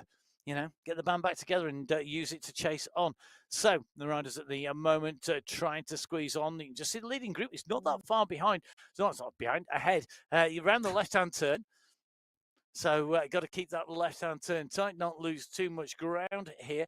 At the moment, you can just see Bert Kane at the moment coming around this turn. Interestingly, Van Eyck just behind Miss X100, though, out of the saddle, continuing to push. Meanwhile, back in with Category 1. Interesting. Well, Dont and Gedness are no longer our breakaway leaders. Geddes is still our race leader because he's actually the first rider on the road at the moment in Category 1, but no longer breakaway leaders. They've got Skierski up there. They've got Alvarado up there as well. And now, for me, this is a very dangerous move for everybody else in the sense that you've got Dont, Alvarado, Skierski, Gedness, all in that same move. Behind, you've got the main bunch. Riders like Osborne, like Pucker, etc. The group on the front here, really strong group. Interestingly, they're just seeing Ivan Nuki. They've just come alongside Nuki. And you see Nuki sprinting here to try and get onto the wheels. Come on, Ivan, dig it here, mate. This is where you need to get onto the wheels. You can just see him on your screens. He really is winding this up. Come on, Ivan, get the sprint in there. This is worth it. Get in the wheels here. There's got a little bit of a kicker. This is going to play to your advantage. You know you're good on the climbs. This is Ivan Nuki territory. It's going uphill. You get on the wheels, stay with this group over the top, but then use them on that descent. It's worth every little bit of energy here to stay in the group, stay in the wheels, over the top. You see Ivan Nuki out of the saddle here, kicking down hard, super focused on that screen, making sure he's in there. Nearly at the top now as to go over the top and into the descent. You've got to hold those wheels. You don't want to let this group go. Nicely done, buddy. That's what we want to see. That is how to race on the Sunday Race Club. You see the group go over the top, get in the wheels, go with them, and now he's got that big bunch with him. He can use them to his advantage. Ivan Nuki, masterclass, what to do as the world champion comes up and onto your wheel. Yes. So Nuki and Fell both now in this group with the Category 1 leading group. But Jason Osborne on the front, Hayden Pucker, Pavel Skierski is in there too. They're at the 21.4 kilometre marker. They've got a little way to go till they get to the aquarium climb. Panitsa, Kroll, Kaminski, Milostic, Milur, all in that group. And the pace is on the front. They really are driving it. They are indeed driving. Just in with Ricardo Panizza, who's right at the front of this group here. He's very aware that Panizza's positioning all the time is very, very good. Some riders you just watch and you know that when we go to them on camera in the pain cave and we see their avatar, you know their avatar is going to be near the front. It's going to be well positioned. Panizza is one of those riders rarely gets caught out that we see, and just see there, just keeping that pace, just easing off the pedals when he needs to, just taking that shelter, making sure he does what he needs to do to stay in the group. 48 kilometers an hour, and at the moment, this group just reforming. One or two riders off the back of the group, but this was fractured not all that long ago, and each of these little rises is doing damage. You can just see, though, you've still got those Category 2 riders rolling in this group, just making sure they use the pace and the speed of the Category 1 coming through. The rainbow banded jersey of Jason Osborne looking strong in the leaders in Category 1. Well, it's a man who is being powered at the moment by the power of the pink flamingo on the front of the race. That is so true. Oh, I love that. Luke Kendall is absolutely driving off the front of the Category 5 race, but the big pack behind. They're at the 36.7 kilometre marker, just coming over the bump in the road. The start of the Jebel Hafit, well, that's at 44.2. So there is still some way to go. They've got 29 Category 6 riders ahead of them. Make it 28. Yeah, I just realised when you said how far there was to go to the start of the climb. Yes. Yeah, I'm so glad I'm talking about this bike race and not racing this bike race. Well, I have to say. The Category 5 race have less than 20k to go. The Category 1 race have still got 30k to go. It's a long race today here on the Jebel Hafit. It's 55.6 kilometres, 1,088 metres of climbing. And the most of that comes on the Jebel Hafit, which starts at the 44.2 kilometre marker. 713 metres of climbing for the men on the Jebel Hafit today. I'm liking this move by Luke Kendall here. It's a nice move, isn't it? Yeah, it's gone clear, and he's taking advantage of the group behind, not really chasing here. And I understand why they're not really chasing, because why would you? You've got a long way to go. You've got the power of the pack and the draft. But Kendall's a dangerous man to let go up the road. You know, he's not the sort of rider you can afford to get masses and masses of distance. Just in with David Young at the moment. And another rider, when we talk about well-positioned riders, always just in that right place. Left-hand side of your screen, Category 5 leaders. Right-hand side, Category 6 leaders. They're up the road at the moment, but at the moment, it's not a huge gap. No, it's not. As you can see, it's, what is that? 1.4k separation in the front of the race from the chasing group in the Category 5 race. I think that'll come down once we hit the climbs of the slope. Now, Luke Kendall, a rider who is off the front of the Category 5 pack by around 7 seconds at the moment, part of that level up crew. Let's just remind our viewers, he's got Ben Kirk, Justin Roy, and Nathan Peterson as teammates. It's a great bunch, isn't it? It is. And what a move to put Luke Kendall down the road. And it means they can just sit there. Don't do anything. You don't chase down a teammate, and everybody understands you don't chase down a teammate, so there's no pressure on them. In fact, you help your teammate by sitting on the front of the pack and coming off the pace. Yes. I would suggest that on cycling esports, it doesn't work. Because, that is so untrue.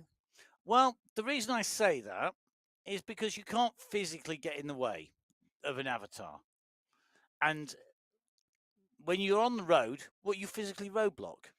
Well, it's not about physically roadblocking. It's about coming off the pace and enabling the gap to get larger. Well, Jonathan Cridland, David Young, Rudolf Bertrand and Eben Svart on your screen at the moment, all in this Category 5 race. And, well, there you go. Jonathan Cridland just giving a bit of a wave there. Morning, afternoon, evening, whatever time of day it is. Evening. In Australia, evening. Australia, evening. I know. It's the time of day. David Young, early in the morning, USA and Canada. Yeah, good to see you.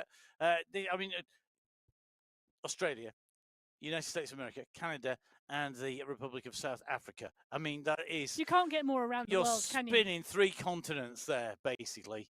across your screen, spanning 3 continents, all in the same race category, all battling it out and all racing. I'll tell you something. David Young, we talk about riders being in the right place, right time. I just said this earlier on. He's definitely a rider to watch. Evans Fort, though, has got the power, and you can see that. Look at the power he's putting down here in the chase. Yeah, the chase is now on. This is serious stuff. As Fort now goes to chase down Kendall. And I Young's tell you right on his wheels as well here. It's lit the fire underneath the wheels of everybody else. And David Young now also there, as well as Chris. And do you know what? I'm predicting that if you get onto the screen at the bottom of the race, you pick up the pace and make the chase. Well, of course you do. Of course you do. It's a bit like when you're riding along and you happen to be riding along, you see a cyclist coming the other way. You always try and look like you're not trying too hard, even though you might be breathing out your ears and your legs and you are pick on up fire. the pace. And you pick it up and you try and look good and smooth and you go that little bit quicker. You know, no one wants to look bad on screen. Some of us can't help looking bad on screen, but you know.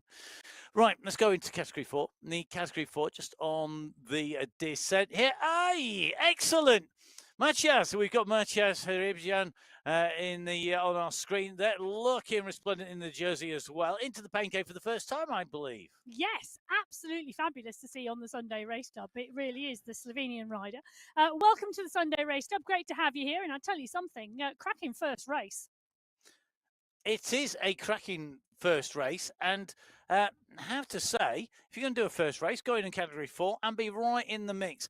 Question is, can he climb? We will have to find out. Emma's busy in here looking for any form on a climb. Oh, I tell you, there's definitely some form there. Oh, right, okay. Oh, yeah. Okay, well, maybe you will expand on that a little bit further along the line. So at the moment, our riders are making their way out and on the way through. Just taking a look in to William Brambati. Brambati, the Brazilian rider, nicely in this group. Another paint cave shot there as we take a look. A nice clean camera shot as well. Very clean camera shot. The blinds just on the outside shows you it's going to be warm regularly. I wonder whereabouts in Brazil are you? William, let us know either on a chat or wherever. Are you in the north of Brazil up to the top? Are you in the bottom of Brazil? Are you on the west coast? On the east coast, sorry, or are you on the western side in the middle by the mountains? Whereabouts in Brazil are you? Let us know, point up, down, sideways, or get in touch at Matt Fixer or at biking_Emma. So, yes, indeed. The Category 4 Racefield Brambati really in the mix. Big pack rolling into the base of the Jebel Hafid. So, riders out on race route, Category 6, 41.9k, nearly there on the way in through.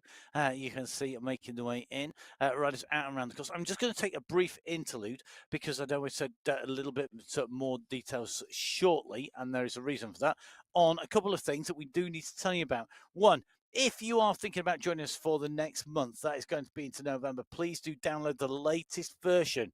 Stephen Tygart has it. It's the 5.4.0 version of MyWhoosh. Latest version is out. Make sure you get updated plenty before you go out riding or racing. Stephen Tygart has definitely done that because he's got the gap on the chasers behind. 14 seconds at the moment as he goes over the top. He's on our screens. I'm sure Stefan will be also taking part in the challenge, which is our Colnago Cycling Festival Challenge. Basically, ride on a Tuesday or Thursday once a month. So basically, you have to complete the challenge in October, November, December, January, February, and March. 6 monthly challenges. The challenges are anywhere from 15 to 31k, so doable by everybody. Different amounts of ascent on there as well. You get in-game rewards for everybody if you complete the challenge. There's also a prize draw to get a front row start on the Gran Fondo in Lake Garda at the Colnago Cycling Festival. You may well find me on one of those. 10th to the 12th of April. Be there. Every month. Indeed. Yep. Well, Adrian Alvarado at the moment in the Category 1 race, pushing on strongly on the Aquarium climb. Big gap at the moment, around 8 seconds back to the chasers. Well, that's the chasers. That's the Category 2 race. The Category 1 race is 11 seconds back. It's a good move here. I mean, go on the climb. I expected the pace to be higher from Category 1 and not let anybody go clear. I'll be brutally honest. It's a bit of a surprise to me. No panic on the face of Stefan Van There's Ness. never a panic on the face of Stefan Van He's called Elst. Iceman for a reason, you know. Cool, calm, collected. Yeah, he is. He's ice cool, calm, and collected. He is definitely really interesting to see him in action here. And it's nothing to do with the fact that he looks like Iceman off Tuck here. Well, Van Honest. Elst in the mix with Janaday, Osborne, all in the mix here. Flubus, Panizza, Pucker, Kroll, Churek, all there wide across the road at the lower slopes of the aquarium climb. The aquarium climb, the first checkpoint at the top here in the climbing competition. And I have to say, I'm normally jealous of people's wheels and pain caves and things. I'm actually jealous of the very neat and tidy pipe work in the pain cave of Stefan Van Els, because after having seen the disaster left by our plumber in the Full Speed Event studios, I now am going to be redoing it, and I'm going to use that as inspiration. There you go. Well, Johan Norren out of the saddle, dancing on those pedals in the middle of the pack. He's a strong climber, is Norren. He's part and parcel of that Farm Watts squad with Hayden Pucker and Thomas Thrall. Quite quiet today. Well, why would you go to, if you know that you've got the Yebel feet coming, and you know you've got a chance to race to your strengths on there, don't burn your energy on the early slopes. Just be in the group, in the main bunch at the right time when you hit the base of the slopes. And for me, that's absolutely critical here today. Plenty of terrain for others to try and dislodge you from that group on the way in, but it doesn't mean they will. Just taking a little look, left-hand side of your screen. It's category 1 in with Johan Norren. Right-hand side of your screen in with Pablo Popovic. Good to see Pablo on our screens once again. Regular member of the UAE clan team, and been riding on the platform for a long, long time. Very experienced rider, and the man who was first coined that term, momentum master, was Pablo Popovic. A long time ago, once upon a time. Do you know what we're going to do? I think it's time that we just had a quick reminder of just how immense the climb is, because we have got an immense course here. Now, normally the aquarium climb features very highly on when we take a look at our courses, because it is 93 meters of ascent to the top of the aquarium climb. You can see the riders in category 1 are on that aquarium climb at the moment. They are making their way up towards the summit. They're going on towards the checkpoint, but it is as nothing as compared to the Yellow Feet at the moment. It looks to me like Alvarado's got this absolutely dialed. He's going to go underneath the banner. He will take the first of those points. He's going to hit the slow second place. Well, look at this. This, I think, is Jason Osborne ensuring that he's going to come out with that climb jersey overall, because he's got the second set of points here. So he will take away 4 points, sprinting clear, just coming up over the top. It's almost taking him onto the wheels of Alvarado. And you can see Thrall coming through behind Osborne. Those riders just making their way up the aquarium climb. Alvarado, the fastest rider up the climb. And then Thrall, Vink, Kaminsky, Panizza, Vjasin, Elst et al. In that category 1 group. Alvarado with the fastest time to that point. Interestingly, only 2 seconds quicker than Machado, who got there in 42 minutes 48 seconds. And then you have both categories 3 and 4, again separated by 2 seconds. 45-14 for Christensen and Giuliano going up in 45-16. And then you see our riders in categories 5 and 6. All of the riders out on race route at the moment, and well into this course. The leaders in category 1 now past that 30-kilometer marker that was the top of the aquarium climb. So all our sprints done, the first climb done. It's downhill. Now, there is a rise out of this. Now, I want you to focus super closely on your screen. To the right of the aquarium climb, you can see it drops down. We actually go to the low point on the course. We then ascend up. We actually have a climb, the leeward desert climb, effectively, basically out there. We don't call it a climb today because of the immenseness that is the Jebel Hafit climb. Legendary climb, absolutely on my bucket list of things to do in person, as well as on MyWhoosh. Having done it on MyWhoosh, it's a great climb. Yes, I did do it a long time ago and several kilos lighter. They have done it. It was long, it was big, and it was hard, and it made me think I need to go back and ride it in person. We will see whether it ever actually happens. Emma, this climb is a monster. It's a legendary climb in the men's and women's tour. Tell us a little bit about it. Well, you can, because the maximum gradient on this climb is 14%, with an average gradient of 6.5%. That'll tell you that there are some steep sections and there are some flatter plateaus. If you head over to MyWhoosh.com, you can see the segment itself and where the steeper parts are. Well, the leaderboard on MyWhoosh info. Let's bear in mind that the segment times on the leaderboard are from free ride category only, not from racing. Yep. And Yunfei Wu holds the fastest time up there at the moment on free ride, 26 minutes 38 seconds. Ollie Jones in second place, 28.24. And Kate McCarthy in third, 30.45. Yes. And so that's you can see who's ride. been wrecking the course. Indeed, and Yunfei Wu, I did say he was a rider for this course, and said he's not with us now. Just in with the group of riders that you can see on the right-hand side of your screen. And this is the main chase group in Category 2. Masih Mandakowicz holding the wheels at the moment in the group. They're on the ascent out at the moment, so they're basically making their way out from that depression where Category 1 are diving down into. Just up onto this climb. They're going to do this level section and then up and over. Just in with Ollie Simmons at the moment. Founder member of the Headband Club. Yeah, I'm just taking a little look at how many riders are in that group, and I'm counting around 11 riders in that group with Simmons. They've got around 33 seconds to the larger group up the road, with one or two riders in the middle. There is, and there are riders to chase. There is the chance to get back. And with this long run back, you come up this, you still had a long way to the start of the main climb today of the Jebel Hafid. I know we go banging on about the Jebel Hafid, but it is, thanks for doing the maths. It is a real test coming up the climb, and it is not the easiest on the way. Jan Yazbek, the rider on our screens at the moment, I think he'll be looking forward to this climb. Just nicely tucked into this group with Gonda, with Simmons. They've got riders about a minute up the road, but that is not on a day when the race has broken apart in Category 2. Yep, it's probably the best day it could break apart in Category 2.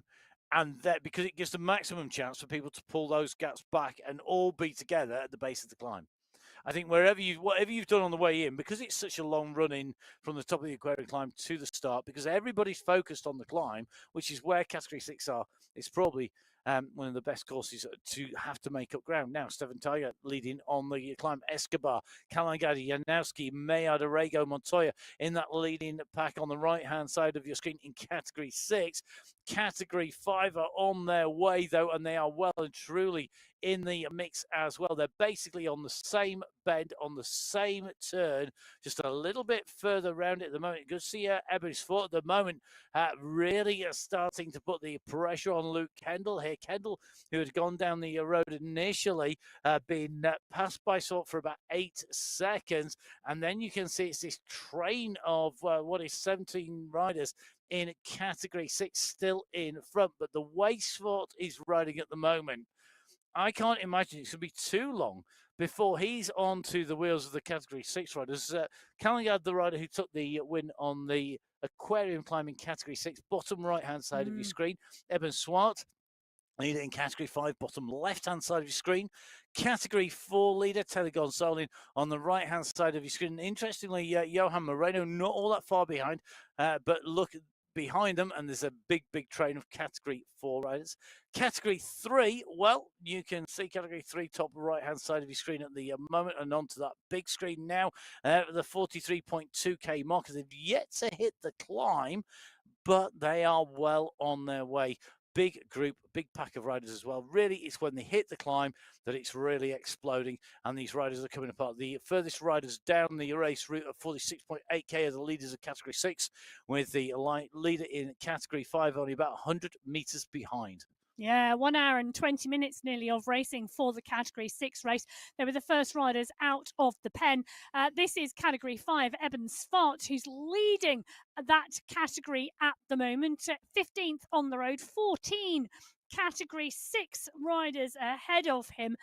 He's very soon to come up onto the back of the leading group on the road.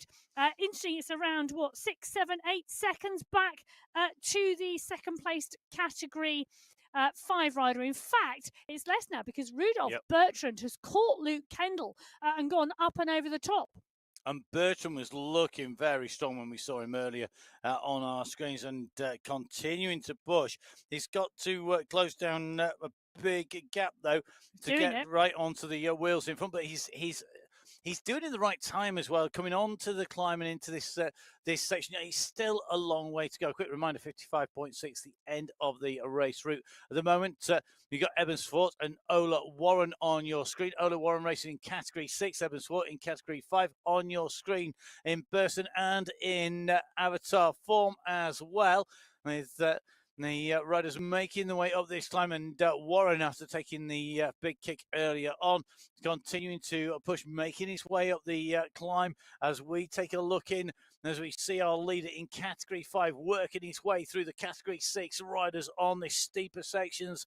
When you go up from 5 up to 10%, it drops back down again. There's a couple of level sections on the way where you can really drive some speed in as you run in, but you've got to have the energy left after climbing on the way up, and that's where it gets really, really tough. Swat up to 6th position at the moment. The top 5 in front, Janowski, Mayer, Kalangag, Escobar on the front of the race at the moment, but they've going to see Swart, I think, now start to move. But look at Bertrand here. He's gone over the top of Swart, and Rodolphe Bertrand now only has Bruno Silva in front. Stefan Tigert currently battling in Category 6. He wants to be in contention, but Svort now up in to the top 5 overall. The Category 5 rider, though, has got Bertrand in front of him, and Rudolph Bertrand, who we saw earlier on out of the saddle on the climb, looking good now, looking to make his mark on the climb here. Yeah, he is indeed. And Bertrand heads to the front of the race overall. Svart just 2 seconds back. You can see the blue jerseys amongst the plethora of purple. The big pack of Category 5 riders now coming on to the back of the large group of Category 6 riders. It's one long line of riders on the Ebel Hafid across Categories 5 and 6, and they're going to have to work it out amongst themselves to see who comes to the fore. But at the moment, it's this man, Rudolph Bertrand, the rider from Canada, on your screen at the moment at the head of the race. 1 hour, 17 minutes of racing, and he's currently doing the business. He certainly is. A great timing. He's gone over the top. You see Bertrand out of the saddle. 42nd time of racing on the MyWhoosh Sunday Race Club. His best position so far, a 3rd place. Can he make this number 1 here today? Come on, Rodolphe. This is going to be key here. Just got to grate your teeth. Make sure you maximize this. You're looking good, buddy. Keep that pace. I love the way he's just sat down super smooth there. Takes on board the drink. You know, he's just come off the being out the saddle. That's when lots of riders sit down and they come off the pace and they just die 1,000 deaths. This time, sat down super smooth. You know, when you don't want to say there's still more than 7 kilometers of climbing to go. It's 70. He's happy. He's tapping a rhythm. Yeah, he's in the zone. I hate that phrase, but it's so true. Another rider in the zone, Robin Clendenin, at the front of the Category 4 race in the mix now, starting to ride away the 47.2 kilometre marker. Jussi Palaka is right towards the front of the group. The polka dots now coming up of Ryan Giuliano. He also is riding well, but it's Clendenin and Oviedo at the front of the race. They are just going around the corner side by side with a small gap to the group. And that group behind contains the polka dot skin suit of Ryan Giuliano, a man who can never be discounted when there is a banner race finish in front. Giuliano nicely tucked in that group. Pereira in there. Jussi Palaka. In fact, on our screens, Jussi Palaka now on the left-hand side with the energy. I love the fact that Jussi Palaka is out of the saddle and he still waves at us whilst he's climbing on the Ebel Hafid. He's a gentleman. Oh, what a gent. What a star. Jose Oviedo just takes a look across, comes back out of the saddle as well, right up on the front of this group. Oviedo leading, Palaka in second place, 1 and 2 in the Category 4 race. On your screens in person, on your screen in avatar form at the moment, putting the pressure on Fenderich and Co behind. It's a big pack behind Oviedo and Palaka. What can they do about this? Can they break the group? Can they get a gap in here? They are currently at 47.5k covered, less than 10k to the finish, less than 9k to the finish, in fact, as they make their way up because here. it's 8k to the finish. Exactly. It's all good news, isn't it? You know, if I'd have said, oh, it's more than 7, it sounds terrible. It's 10, no, it's 9, no, it's 8k. It's fantastic. Lots of, you know, you're absolutely rattling up the climb, gents. Well, Category 3 are also on the climb as well. Schledeck is there, Squilari, Trujillo, Montoya. Oh, this is going to be a great, great climb. Jakub Wojciech is in the mix as well. If you remember rightly, we said right at the start of the show, when he was in Category 4, he holds the course record from Category 4 on this 45-kilometre course, not the 55-kilometre one, but he's in the mix now in Category 3 on the slopes of the Jebel Hafit.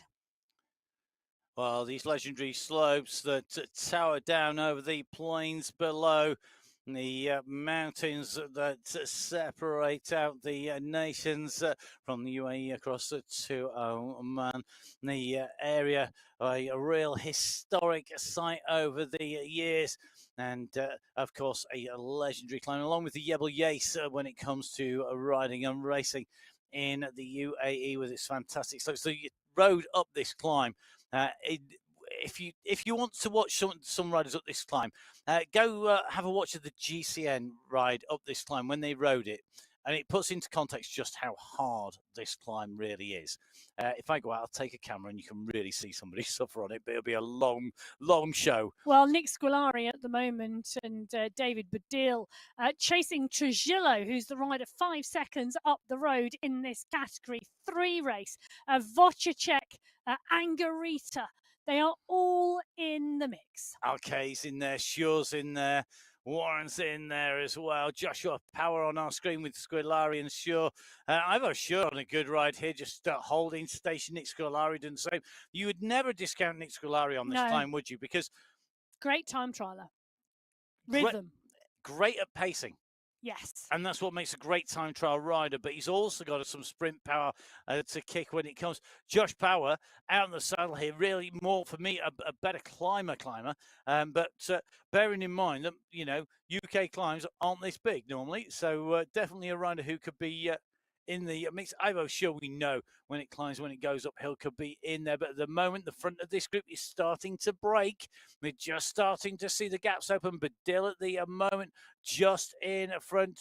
Gillo is also still up there, and they can't let the gap go too big at this stage. They're too close to the finish. And the problem is, once you've let that gap go, then you start to get in trouble. You start to find yourself struggling to stay with the riders, and then you are really, really going to be giving away ground.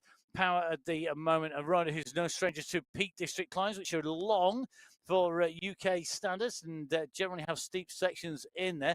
The question is, what can he do? Can he get himself into position? Definitely a climber, though, a regular in the South Yorkshire neck of the woods. We'll see if he can harness some Yorkshire grit. Well, yes. Well, yes. That was the most minimalistic reply other than yes. Harnessing right. Yorkshire grit. Yeah, there's nothing wrong with a bit of Yorkshire grit. Gritstone being a rock type found in Yorkshire. Yorkshire grit being a characteristic. Sticky when you climb it. It's full of grip. It also hurts a lot if you slide down it, but it's so grippy. It's fantastic to climb on. In fact, the climbers who do it often will just use their hands and friction rather than holding on to a particular hold. They're literally just relying on their friction between the surface of their hand, a bit like a chameleon climbing up a glass window. Well, Pablo Popovic on the front of the Category 2 race. I'm laughing at the view of chameleons climbing rocks in the Peak District. Well, it's just a good job you couldn't see me actually doing the actions in the studio at the same like time. Spider-Man. Moritz Ritter. Please don't do that. I can see you out the corner of my eye. Mikhail Manchando, Arnie Richards, Maurice Ritter, Stuart Miller, all in this Category 2 group as Matt does a Spider-Man impression in the studio next. No, that wasn't Spider. Spider-Man impression is as he sprays the spider spray out from his wrist, he goes like that, and they go stick to the wall like that. Really? Yeah, it's true. Watch your film. Here you go, and it's just the sticky stuff comes out from his hands to go climb up the wall. That was a chameleon impression. Because it has like okay, on the madness has hit the asylum. That's all I can say in the studio right now. But Camille Danis, more coffee needed. Joselle, Betty, all here this category 2 pack climbing and climbing strongly. They're at the 45.4 kilometre marker, 1.2k into this climb already, and as you can see, they're on one of the steeper sections. It hits around 10%. There you go, bang, 12% underneath the wheels at the moment. This is the steep first part of the climb until they get to the first plateau. Walter, Manchando, Betty and Jacobs on your screen at the moment, all in this group. They are. I was trying to think of a suitably minimalistic answer in response, but you can just see at the moment Simon Walter out the saddle, so is Machado. It looks to me like Jacobs also doing the same. Betty still pedaling smoothly at the moment, tapping out that rhythm, not needing to get out of the saddle, saving that energy. Once you get out of the saddle, you get more power down, you get more power through the pedals, you're using your body weight, but it is less efficient. You are expending more energy as you make your way through. However, there are times when you need it, and it comes to the fore. Now, having a good mixture of the two, having the ability to do the both very, very well, both out of the saddle and sat down, really, really key. Save that sprint energy. Machado, we've seen that taking sprint kicks. Meanwhile, up the front, Bruce Bird continuing to push on the front, the breakaway master himself. Yeah, and it's a dangerous move letting Bruce Bird go down the road, or up the road, should I say. Yeah, up the road in this case, 4 seconds, though. The climbers behind, Gustav Berlin now really putting down some power to try and close down that gap. Now, another rider who looks to me as though he's gone down the road is indeed Hayden Pucker. Hayden Pucker in the Category 1 race, up with Nathan Guerra. Can I just ask a question? When did Hayden Pucker manage to get a minute on everybody else? I know, I'm looking at it thinking, he's what got that happened there? That's like Hayden Pucker just put down a minute effort as fast as he can. Nathan Guerra knows exactly what he needs to do. Get on the wheel of Hayden Pucker and stick there like super glue. Well, yes, exactly. And why wouldn't you? But Pucker, absolutely on a mission. Now, this is a really interesting move because I remember at the beginning of the show, Matt, you said, how long did a rider in Cat 1 need to stay clear of Jason Osborne and Michael Vink on the climb? 3 minutes. You said 3 minutes. Hayden Pucker currently has 1 minute and 12 seconds. Not and enough. It's still going. You don't think it's enough, No. but we will very soon see. Nathan Guerra is going to get a grandstand view of whether Hayden Pucker can stay clear of the chase behind. It is nearly a kilometre that he has the gap. Dum, da, da, dum, dum, dum, and we're on the climb. So here we go. This is where we find out. Is 1 minute 14 enough? Did he need 3 minutes? I think 3 minutes is what you need as a solo rider, because you've got to remember at the moment, Jason Osborne is being left to do all the work here on the front of the Category 1 race. He's the rider who's winding in pursuit at the moment, and he's got that minute gap in front of him. He's really got it. He's got the opportunity here to really motor in, because the speeds come down. And remember that the time gaps as they go through, it's not at a fixed point. So there's no record of the rider going past the 15th palm tree on the right, and then the bunch goes through 5 seconds past the 15th palm tree on the right. This is basically distance covered and then relative speed on the ground. So that gap will come down when they're moving faster, which is what we're seeing from this bunch. It's gone down to a minute from a minute 15, but then it'll go up when they go back onto the climb. Meanwhile, I'm going to take a little bit of a check back. Gregor's check on the climb here in Category 6. Just seeing the Category of 4 riders on to his heels here. And it looks to me like Brambati and Mukhtari, along with Cadiz, is our triumvirate of talent on the front of this race. And Kubiak just getting a little bit of a look. In fact, I'm going to take my words back. The trio, triumvirate of talent, chasing in this race, because I've just seen what looks to be red jerseys further up the road. So that pressure is on. Good to get the look in on the pay cave of Gregos at the moment. And behind him, you can just see Ola Warren, the sprint jersey wearer, immediately behind. As onto the lower slopes come the Category 1 chase group, chasing Hayden Pucker, who, for once, they've let go down the road. Can Hayden Pucker get his first Sunday Race Club win? He's on form. I would love to say yes. He is on such good form. I agree with you entirely. I was having a little nosy on MyWhoosh info at the power profiles of some of the riders in the Category 1 race earlier on in the week, and the other Sunday Race Club, he was setting best times. But so were a number of other guys in this peloton, and Jason Osborne is now on the move. The rainbow jersey starts the climb with intention. Pavel Skierski tries to go with him. He's looking for a strong ride today. Michael Vink is also there as well. 40 seconds now. 40 seconds is that gap it's come down to in the very first climb section. Jason Osborne has already taken time out. Vink at the moment is left leading the bunch here as Osborne can see the rider in front on his radar view on the top right-hand side of his screen. He won't see him in person for a little while because Pucker is climbing strongly at the moment at 6 watts per kilo. The problem he's got is that the world champion is climbing well over 7 at the moment, and you can see all these riders now onto the climb, and this is where it really starts to hurt. You can see Jones, Justin Churek and Panizza on your screen. You can see their avatars down in front of you at the moment. Ollie Jones, the rider that we are in with, right on the heels here of the world champion at this early stage, interestingly. Skierski's in there as well. Knudson's in there. Churek's in there. Panizza's climbing really well. He's in the mix here as well.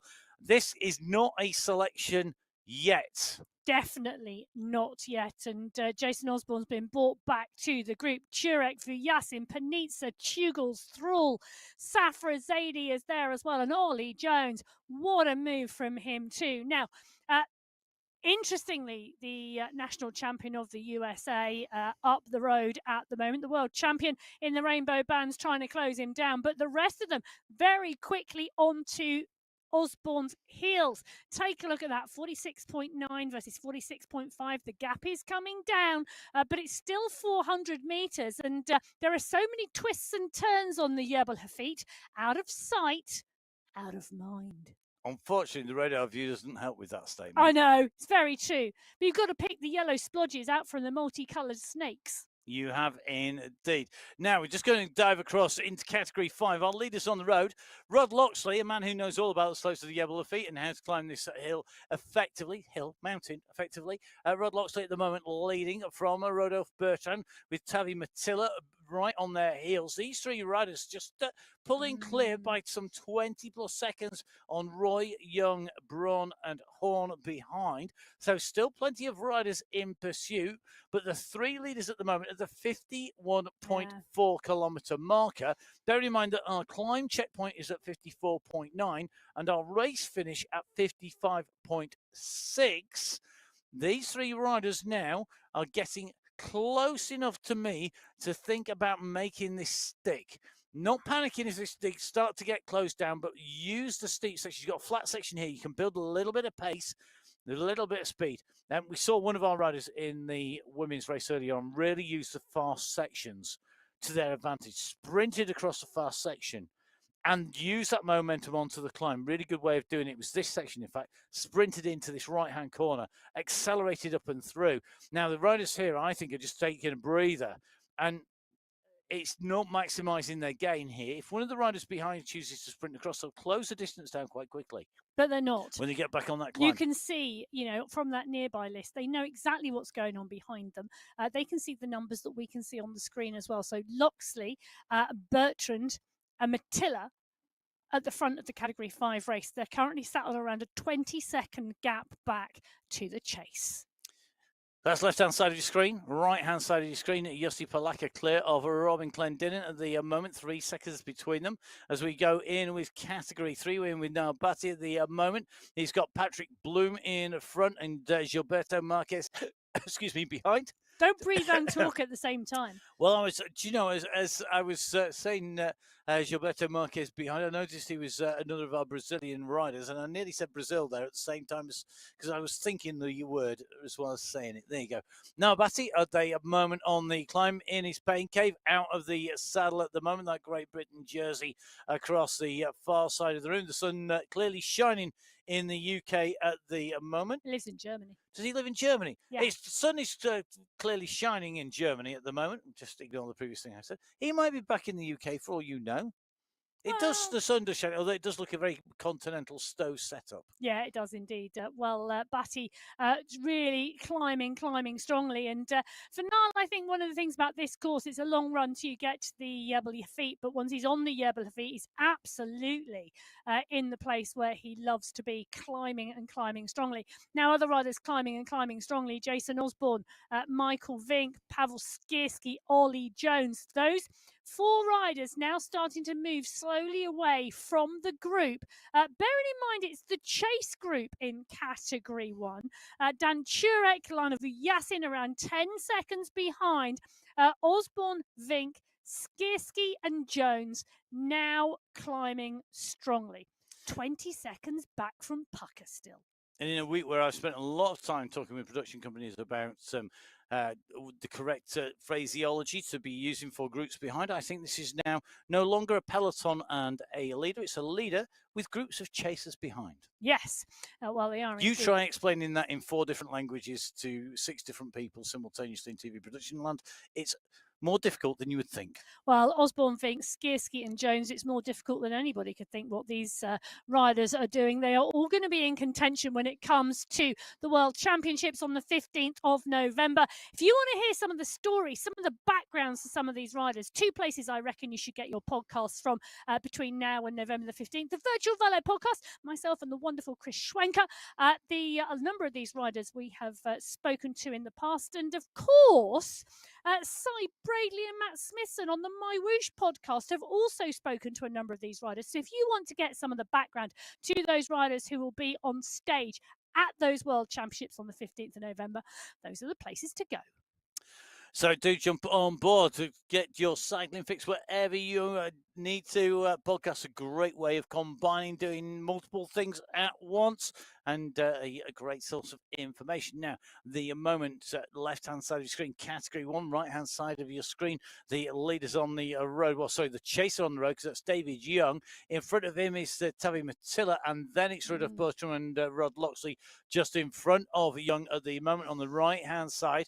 Left-hand side of your screen, it's a similar gap, in fact, from Young to Loxley as it is from Vink to Pucker, holding just under 15 seconds or so is that gap. So at the moment, the gap coming down on the left-hand side of your screen, I'm just keeping a check. It's hovering, maybe coming down a little between Young and the leaders on the right-hand side of your screen as well. The pursuit on in both. Left-hand side of your screen, though, the yellow jerseys of Category 1, along with that rainbow-banded jersey, the iconic UCI rainbow jersey, is worn by Jason Osborne, our world champion, who'll be defending that title in Abu Dhabi. You can get your tickets. It's a ticketed event. If you're in Abu Dhabi, if you could get to Abu Dhabi, do so. Get to a world championship, whatever discipline that you go, take your cycling in, get alongside a world championship, see the best in the world at any cycling discipline. Is amazing. And can I tell you can do that in Abu Dhabi for the cycling esports world championships. Last year at the World Championships, I bumped into Marion Fromberger,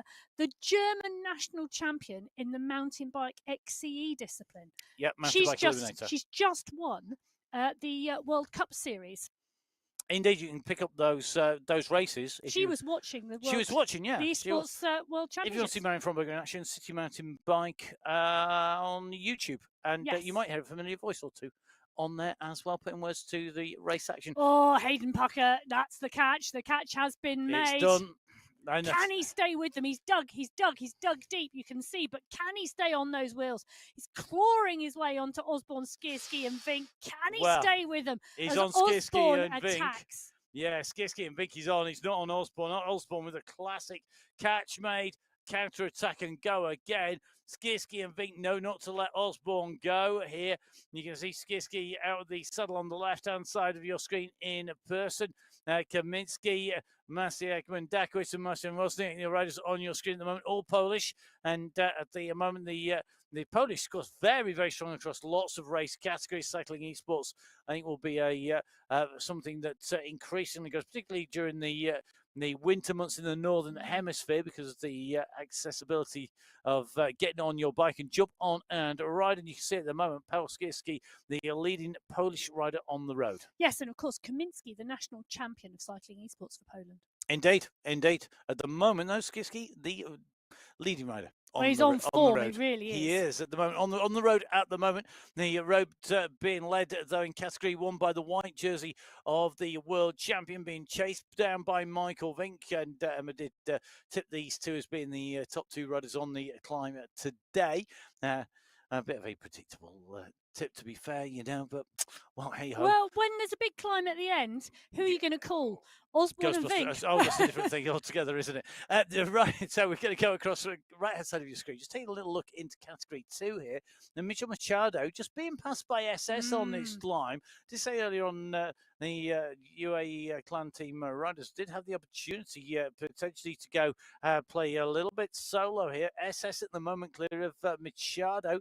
Got Miller chasing behind as we see Jason Osborne just go past Jacob Den in category 5. The SS at the moment with Machado in pursuit. The polka dot jersey trying to close that gap down. Pino, Betty, Jacobs working hard at the moment.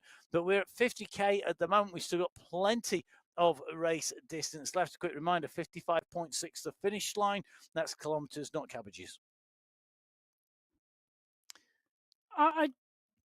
Okay, so you just don't know what to say to that. I that, really don't know what to say to that. That was the last thing I was expecting. So, well, when I was younger, I got told off for not putting the unit that you were measuring in regularly, and I was told that cabbages was the default. Well, Michael Manchando not thinking about cabbages. He's thinking about the top of this climb at the moment, and he's absolutely dancing on those pedals. The rider from Portugal at the moment, he's going to that pain cave with him week in, week out on the Sunday Race Club, and it's always fantastic to watch him race. He's always, very, very focused and dialing it at the moment. But Manchando in the polka dot skin suit in category 2. Stuart Miller with Peter Milostic and Arnie Jacobs. They're around 17 seconds back.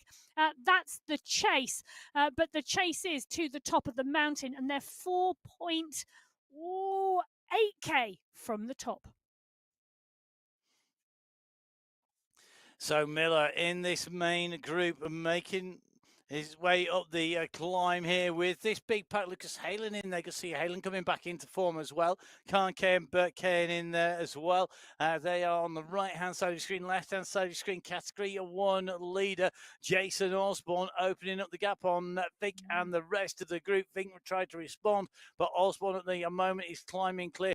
At the moment, Vink is currently 17 seconds down on the race leaders in category 1. That's Jason Osborne. Osborne at the moment, though, just breaking into the top 200 riders on the road. A quick reminder, don't forget, category 6 set off first. Then 5 minutes later was category 5. 5 minutes after them, category 4. 5 minutes then category 3. 10 minutes category 2. And another 5 minutes after that was category 1. But now Osborne climbing his way up these slopes in pursuit of the leaders. Rod Loxley leading in category 5 with Rodolphe Bertrand chasing hard behind there at the 54.6k marker.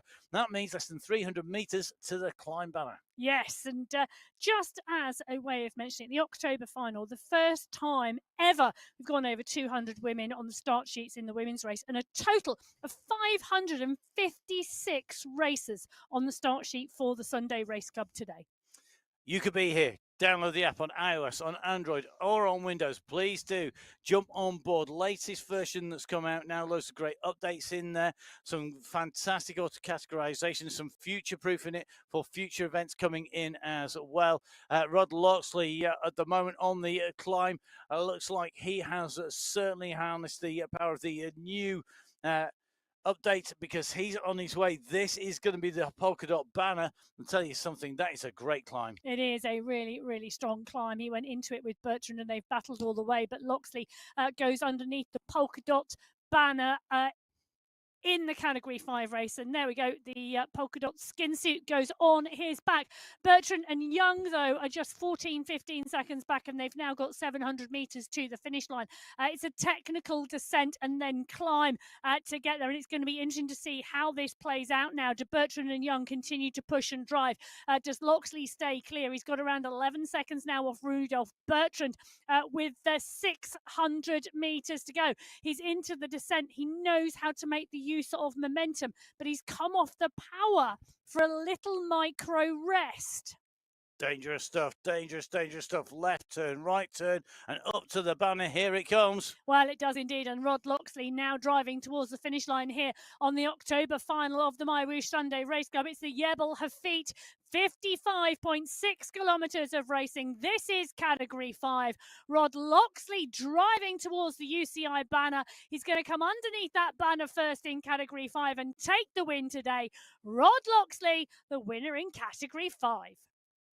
Well, Bertrand and Young battling it out behind. They're both on your screen at the moment. We've seen them both. Bertrand gulping in the air. So is David Young. David Young is chasing hard. Can Rudolph Bertrand make it to the line ahead of him to take second place today? Young is coming, but there's not enough road. Bertrand, I think, is going to take second. Young will take third. Close on the line. Whoa! David Young, what a move. Rudolph Bertrand saved the day, just taking second. So Jeremy Horn coming through for fourth, Justin Roy for fifth, and Christian Braun for sixth in that Category 5 race. As we see the Category 4 race play now with Jussi Palaka. Palaka, we know he climbed strongly from that MyWhoosh Championships in August this year. Palaka doing what Palaka does, taking the applause, taking the win in Category 4. Great job today. Palaka takes Category 4. Well, celebrations all round in the household there, but Robin Clendenin has got Ryan Giuliano on his wheel. But Robin Clendenin, the rider from Canada, coming up and round to see that UCI banner. He's going to take second place today. Oh, he loves a climbing course, does Robin. Robin coming underneath the banner for second place today in Category 4. Ryan Giuliano will come through for third. He's ahead of the chase behind because there's a chase for fourth, but Giuliano takes third place today. Whoa, so close. I'm going to round those up. Okay, let's get this dialed for you. So Palaka taking the win, as Emma just said, from Clendenin, then Giuliano in third, Oli Sola in fourth, Youssef Badu in fifth, Ross Solly in sixth, Marcos Pereira in seventh, and Oviedo in eighth in Category 4. Category 5, done and dusted. Well, Category 6 comes across the line, and it's Sebastian Escobar taking the win today in Category 6. Well, Maillard, Silva, Montoya and Orrego all further back down the hillside at the moment. So let's round up Category 5 for you. Rod Loxley taking the win for the Level Rated squad. It's his teammate Bertrand who takes second place. So that set them up really well in that team competition. David Young taking third. Jeremy Horn taking fourth place. Justin Roy taking fifth. Braun taking sixth. Matilda taking seventh. Kavira eighth. Lekfa taking ninth. And Anna Lucia rounding out the top 10. Well, Maximilian Stedman comes on to the final climb here on the Jebel Hafit. He's in that polka dot skin suit, just showing how strong his climbing has been today, but he's got a real race on behind. Conda, Power, Montoya, Omdahl, all coming in fast and furious behind. This is one big push. Can he go through to the line? Because Omdahl's kicking at 11 watts per kilo. Stedman takes it just. Montoya's in the mix there with Stedman and Omdahl, but what a move. I'm just waiting for the computer to catch up, and then we'll throw it to Matt. But Christian Montoya, great move with Omdahl and Stedman. Now, I'm going to take this one as a very provisional result. This is on the screens at the moment. It looks like Omdahl with the win. Max Martin Omdahl with the win from Stedman in 2, Montoya in 3, Power in 4, Gauthier in 5, Badil in 6, Ramirez in 7, Paradise in 8th, and Ivo Shure in 9th. In fact, Category 3, there's already 14 riders, now 15 gone through the line. So the results updated, they are live as we speak. Going to take that one under advisement. According to my screen, so it's 0.4 of a second between Omdahl and Stedman on the way in through there in Category 3. So a real fast blasting. In terms of some team results, very, very quickly, take that at the moment showing as taking the win in Category 3 from BMC Racing and Ride Club Finland. Category 4, Level 4 Golden ahead of Cycling District 4. Category 5, currently Level Raiders from Level Avengers with the Dirt Beast mode in third. Category 6, the BMC 60s, taking the win in that competition so far. But remember, all the results, www.mywhoosh.com, and then go to results. Well, enough. Let's go to category 2. So currently at the 53.9 kilometre marker, SS out in the lead ahead of Michel Machando, and the gap 9 seconds. 23 seconds back to Milostic, Betty, Khan, Kayan, Miller, Jacobs, not much further behind. But Machado is the rider pushing on at the moment in the polka dot skin suit. SS 11 seconds up the road, holding strong. Big push now coming from Khan, Kayan behind at 14 seconds. They've seen riders close this down and close this down quickly at the end of the race. It is possible to come onto the back of a rider with a gap. They're at the 54 kilometre marker, 1.6k to go now in the category 2 race. And the category 1 race with Jason Osborne out front, Michael Vink in 2, Pauskirski in 3, and then a chasing group of 3. Well, they're not much farther behind. So riders still all over the race route here today. As you can see, riders coming back down in the opposite direction, because actually the top of the Yebble feet is a way to turn right the way round and then drop all the way back down again. So more than possible to do that out in person, out on the climb, and of course to do that.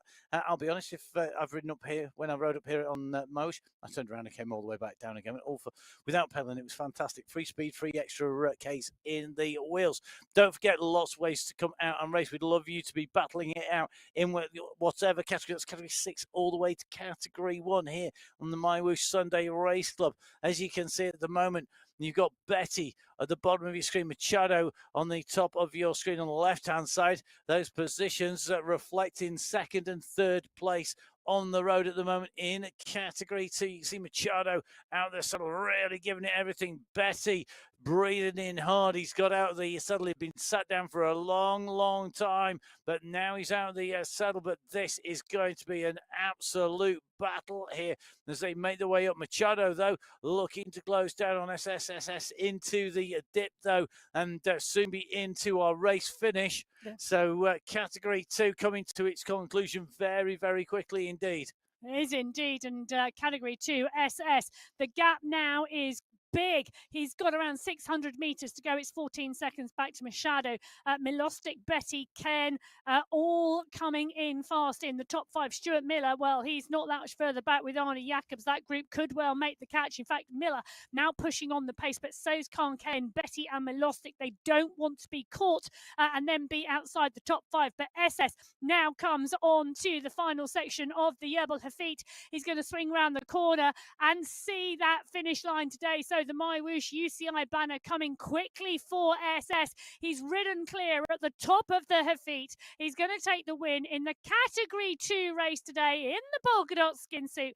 SS takes the win. Machado is battling it out for second place behind the rider from Portugal on your screen at the moment with the red wall behind him, matching the red roads he's on. That's Jason Osborne with him as well, alongside second place in the category 2 race. Jason Osborne is going to take the win, the world champion in the category 1 race. What a rider to come underneath the line with. Well, Osborne takes the win in category 1. Machado takes second in category 2. Some absolute battles on the way into the finish here. Well, it is indeed. And Vink now with around 400 meters to go. He's 10 seconds clear of Skierski, 20 seconds clear of Tugels, Jones, Turek and Knudsen a little bit further back down the road. But it's Jason Osborne who's already, he's already under the line for first place. Michael Vink is going to take second place today on the Yebel Hafit here on the October final of the MyWhoosh Sunday Race Club. Pavel Skierski, the rider in 3, just coming into sight of the finish line. You can see him out of the saddle, dancing on those pedals. He sits back down. He gulps in the air. Third place today for Skierski. Tugels, well, he's not much further behind. Jones is sweeping up onto his wheel. Turek, Knudsen, Pucker, not much further behind. But the race is on. Tugels ahead of Ollie Jones. As you can see, Tugels go underneath the line for 4th place today. Ollie Jones will take 5th in the final today. A real battle between riders in all of our race categories. Category 6 all the way through to Category 1.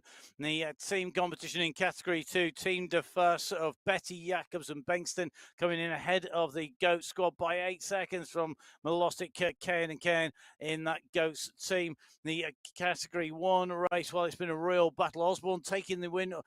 New course record because it's first time on here. 1 hour 27 minutes of racing. Yes, Michael Vink in 2, 42 seconds back. Skirski in 3, 53 seconds back. Then Chugles from the Aber Synergy squad. Now, interestingly, Boss Moves only 1-2.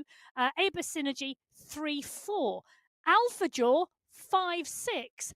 Really interesting to see today. And there goes Michael Knudsen from the Boss Moves only squad. That's got to give them the win in the team competition. It does indeed. They come in clear of Alpha Jaw, who takes second place in that team competition with Jones, Churich and Kaminsky, who's made his way in over the line as well. Don't forget all of these results live as we speak. This is coming to you courtesy of the amazing team at MyWhoosh, who put together the game, the racing, who do all of the admin behind the scenes, as well as giving you the amazing opportunities to race week in, week out on the MyWhoosh Sunday Race Club. Download the latest version 5.4.0 of the MyWhoosh app on whatever device you want to use to race on. Make sure it meets those minimum specs, particularly if you want to race the Sunday Race Club. Get on board and ride. That could be riding the Colnago Cycling Festival Challenge. It could be one of the new leagues that have been created. You can see lots of detail on that on mywhooshinfo.com. Don't forget, of course, qualifiers start once again. Next Sunday. There is a slightly earlier start time, I suspect, coming up. We will have to see if that comes to fruition. But everybody, get those alarms set. Make sure that you're ready. Whether you're racing in the middle of the night, the early hours of the morning, we want to see you on the start line. Sunday Race Club coming to you here from MyWhoosh. A massive thank you to everybody who's watched. A massive thank you to everybody who is racing and riding. An even bigger thank you to the team behind the scenes who, despite all sorts of things going on, managed to get us the pictures every time with our voices over the top as well. Big thank you to Emma here in the studio. That is October done on the MyWhoosh Sunday Race Club. There's lots more racing and riding left. Get on board. We hope to see you there. But until next week, from Emma and myself, Matt Payne, stay safe, enjoy your riding. We'll see you again soon. Goodbye.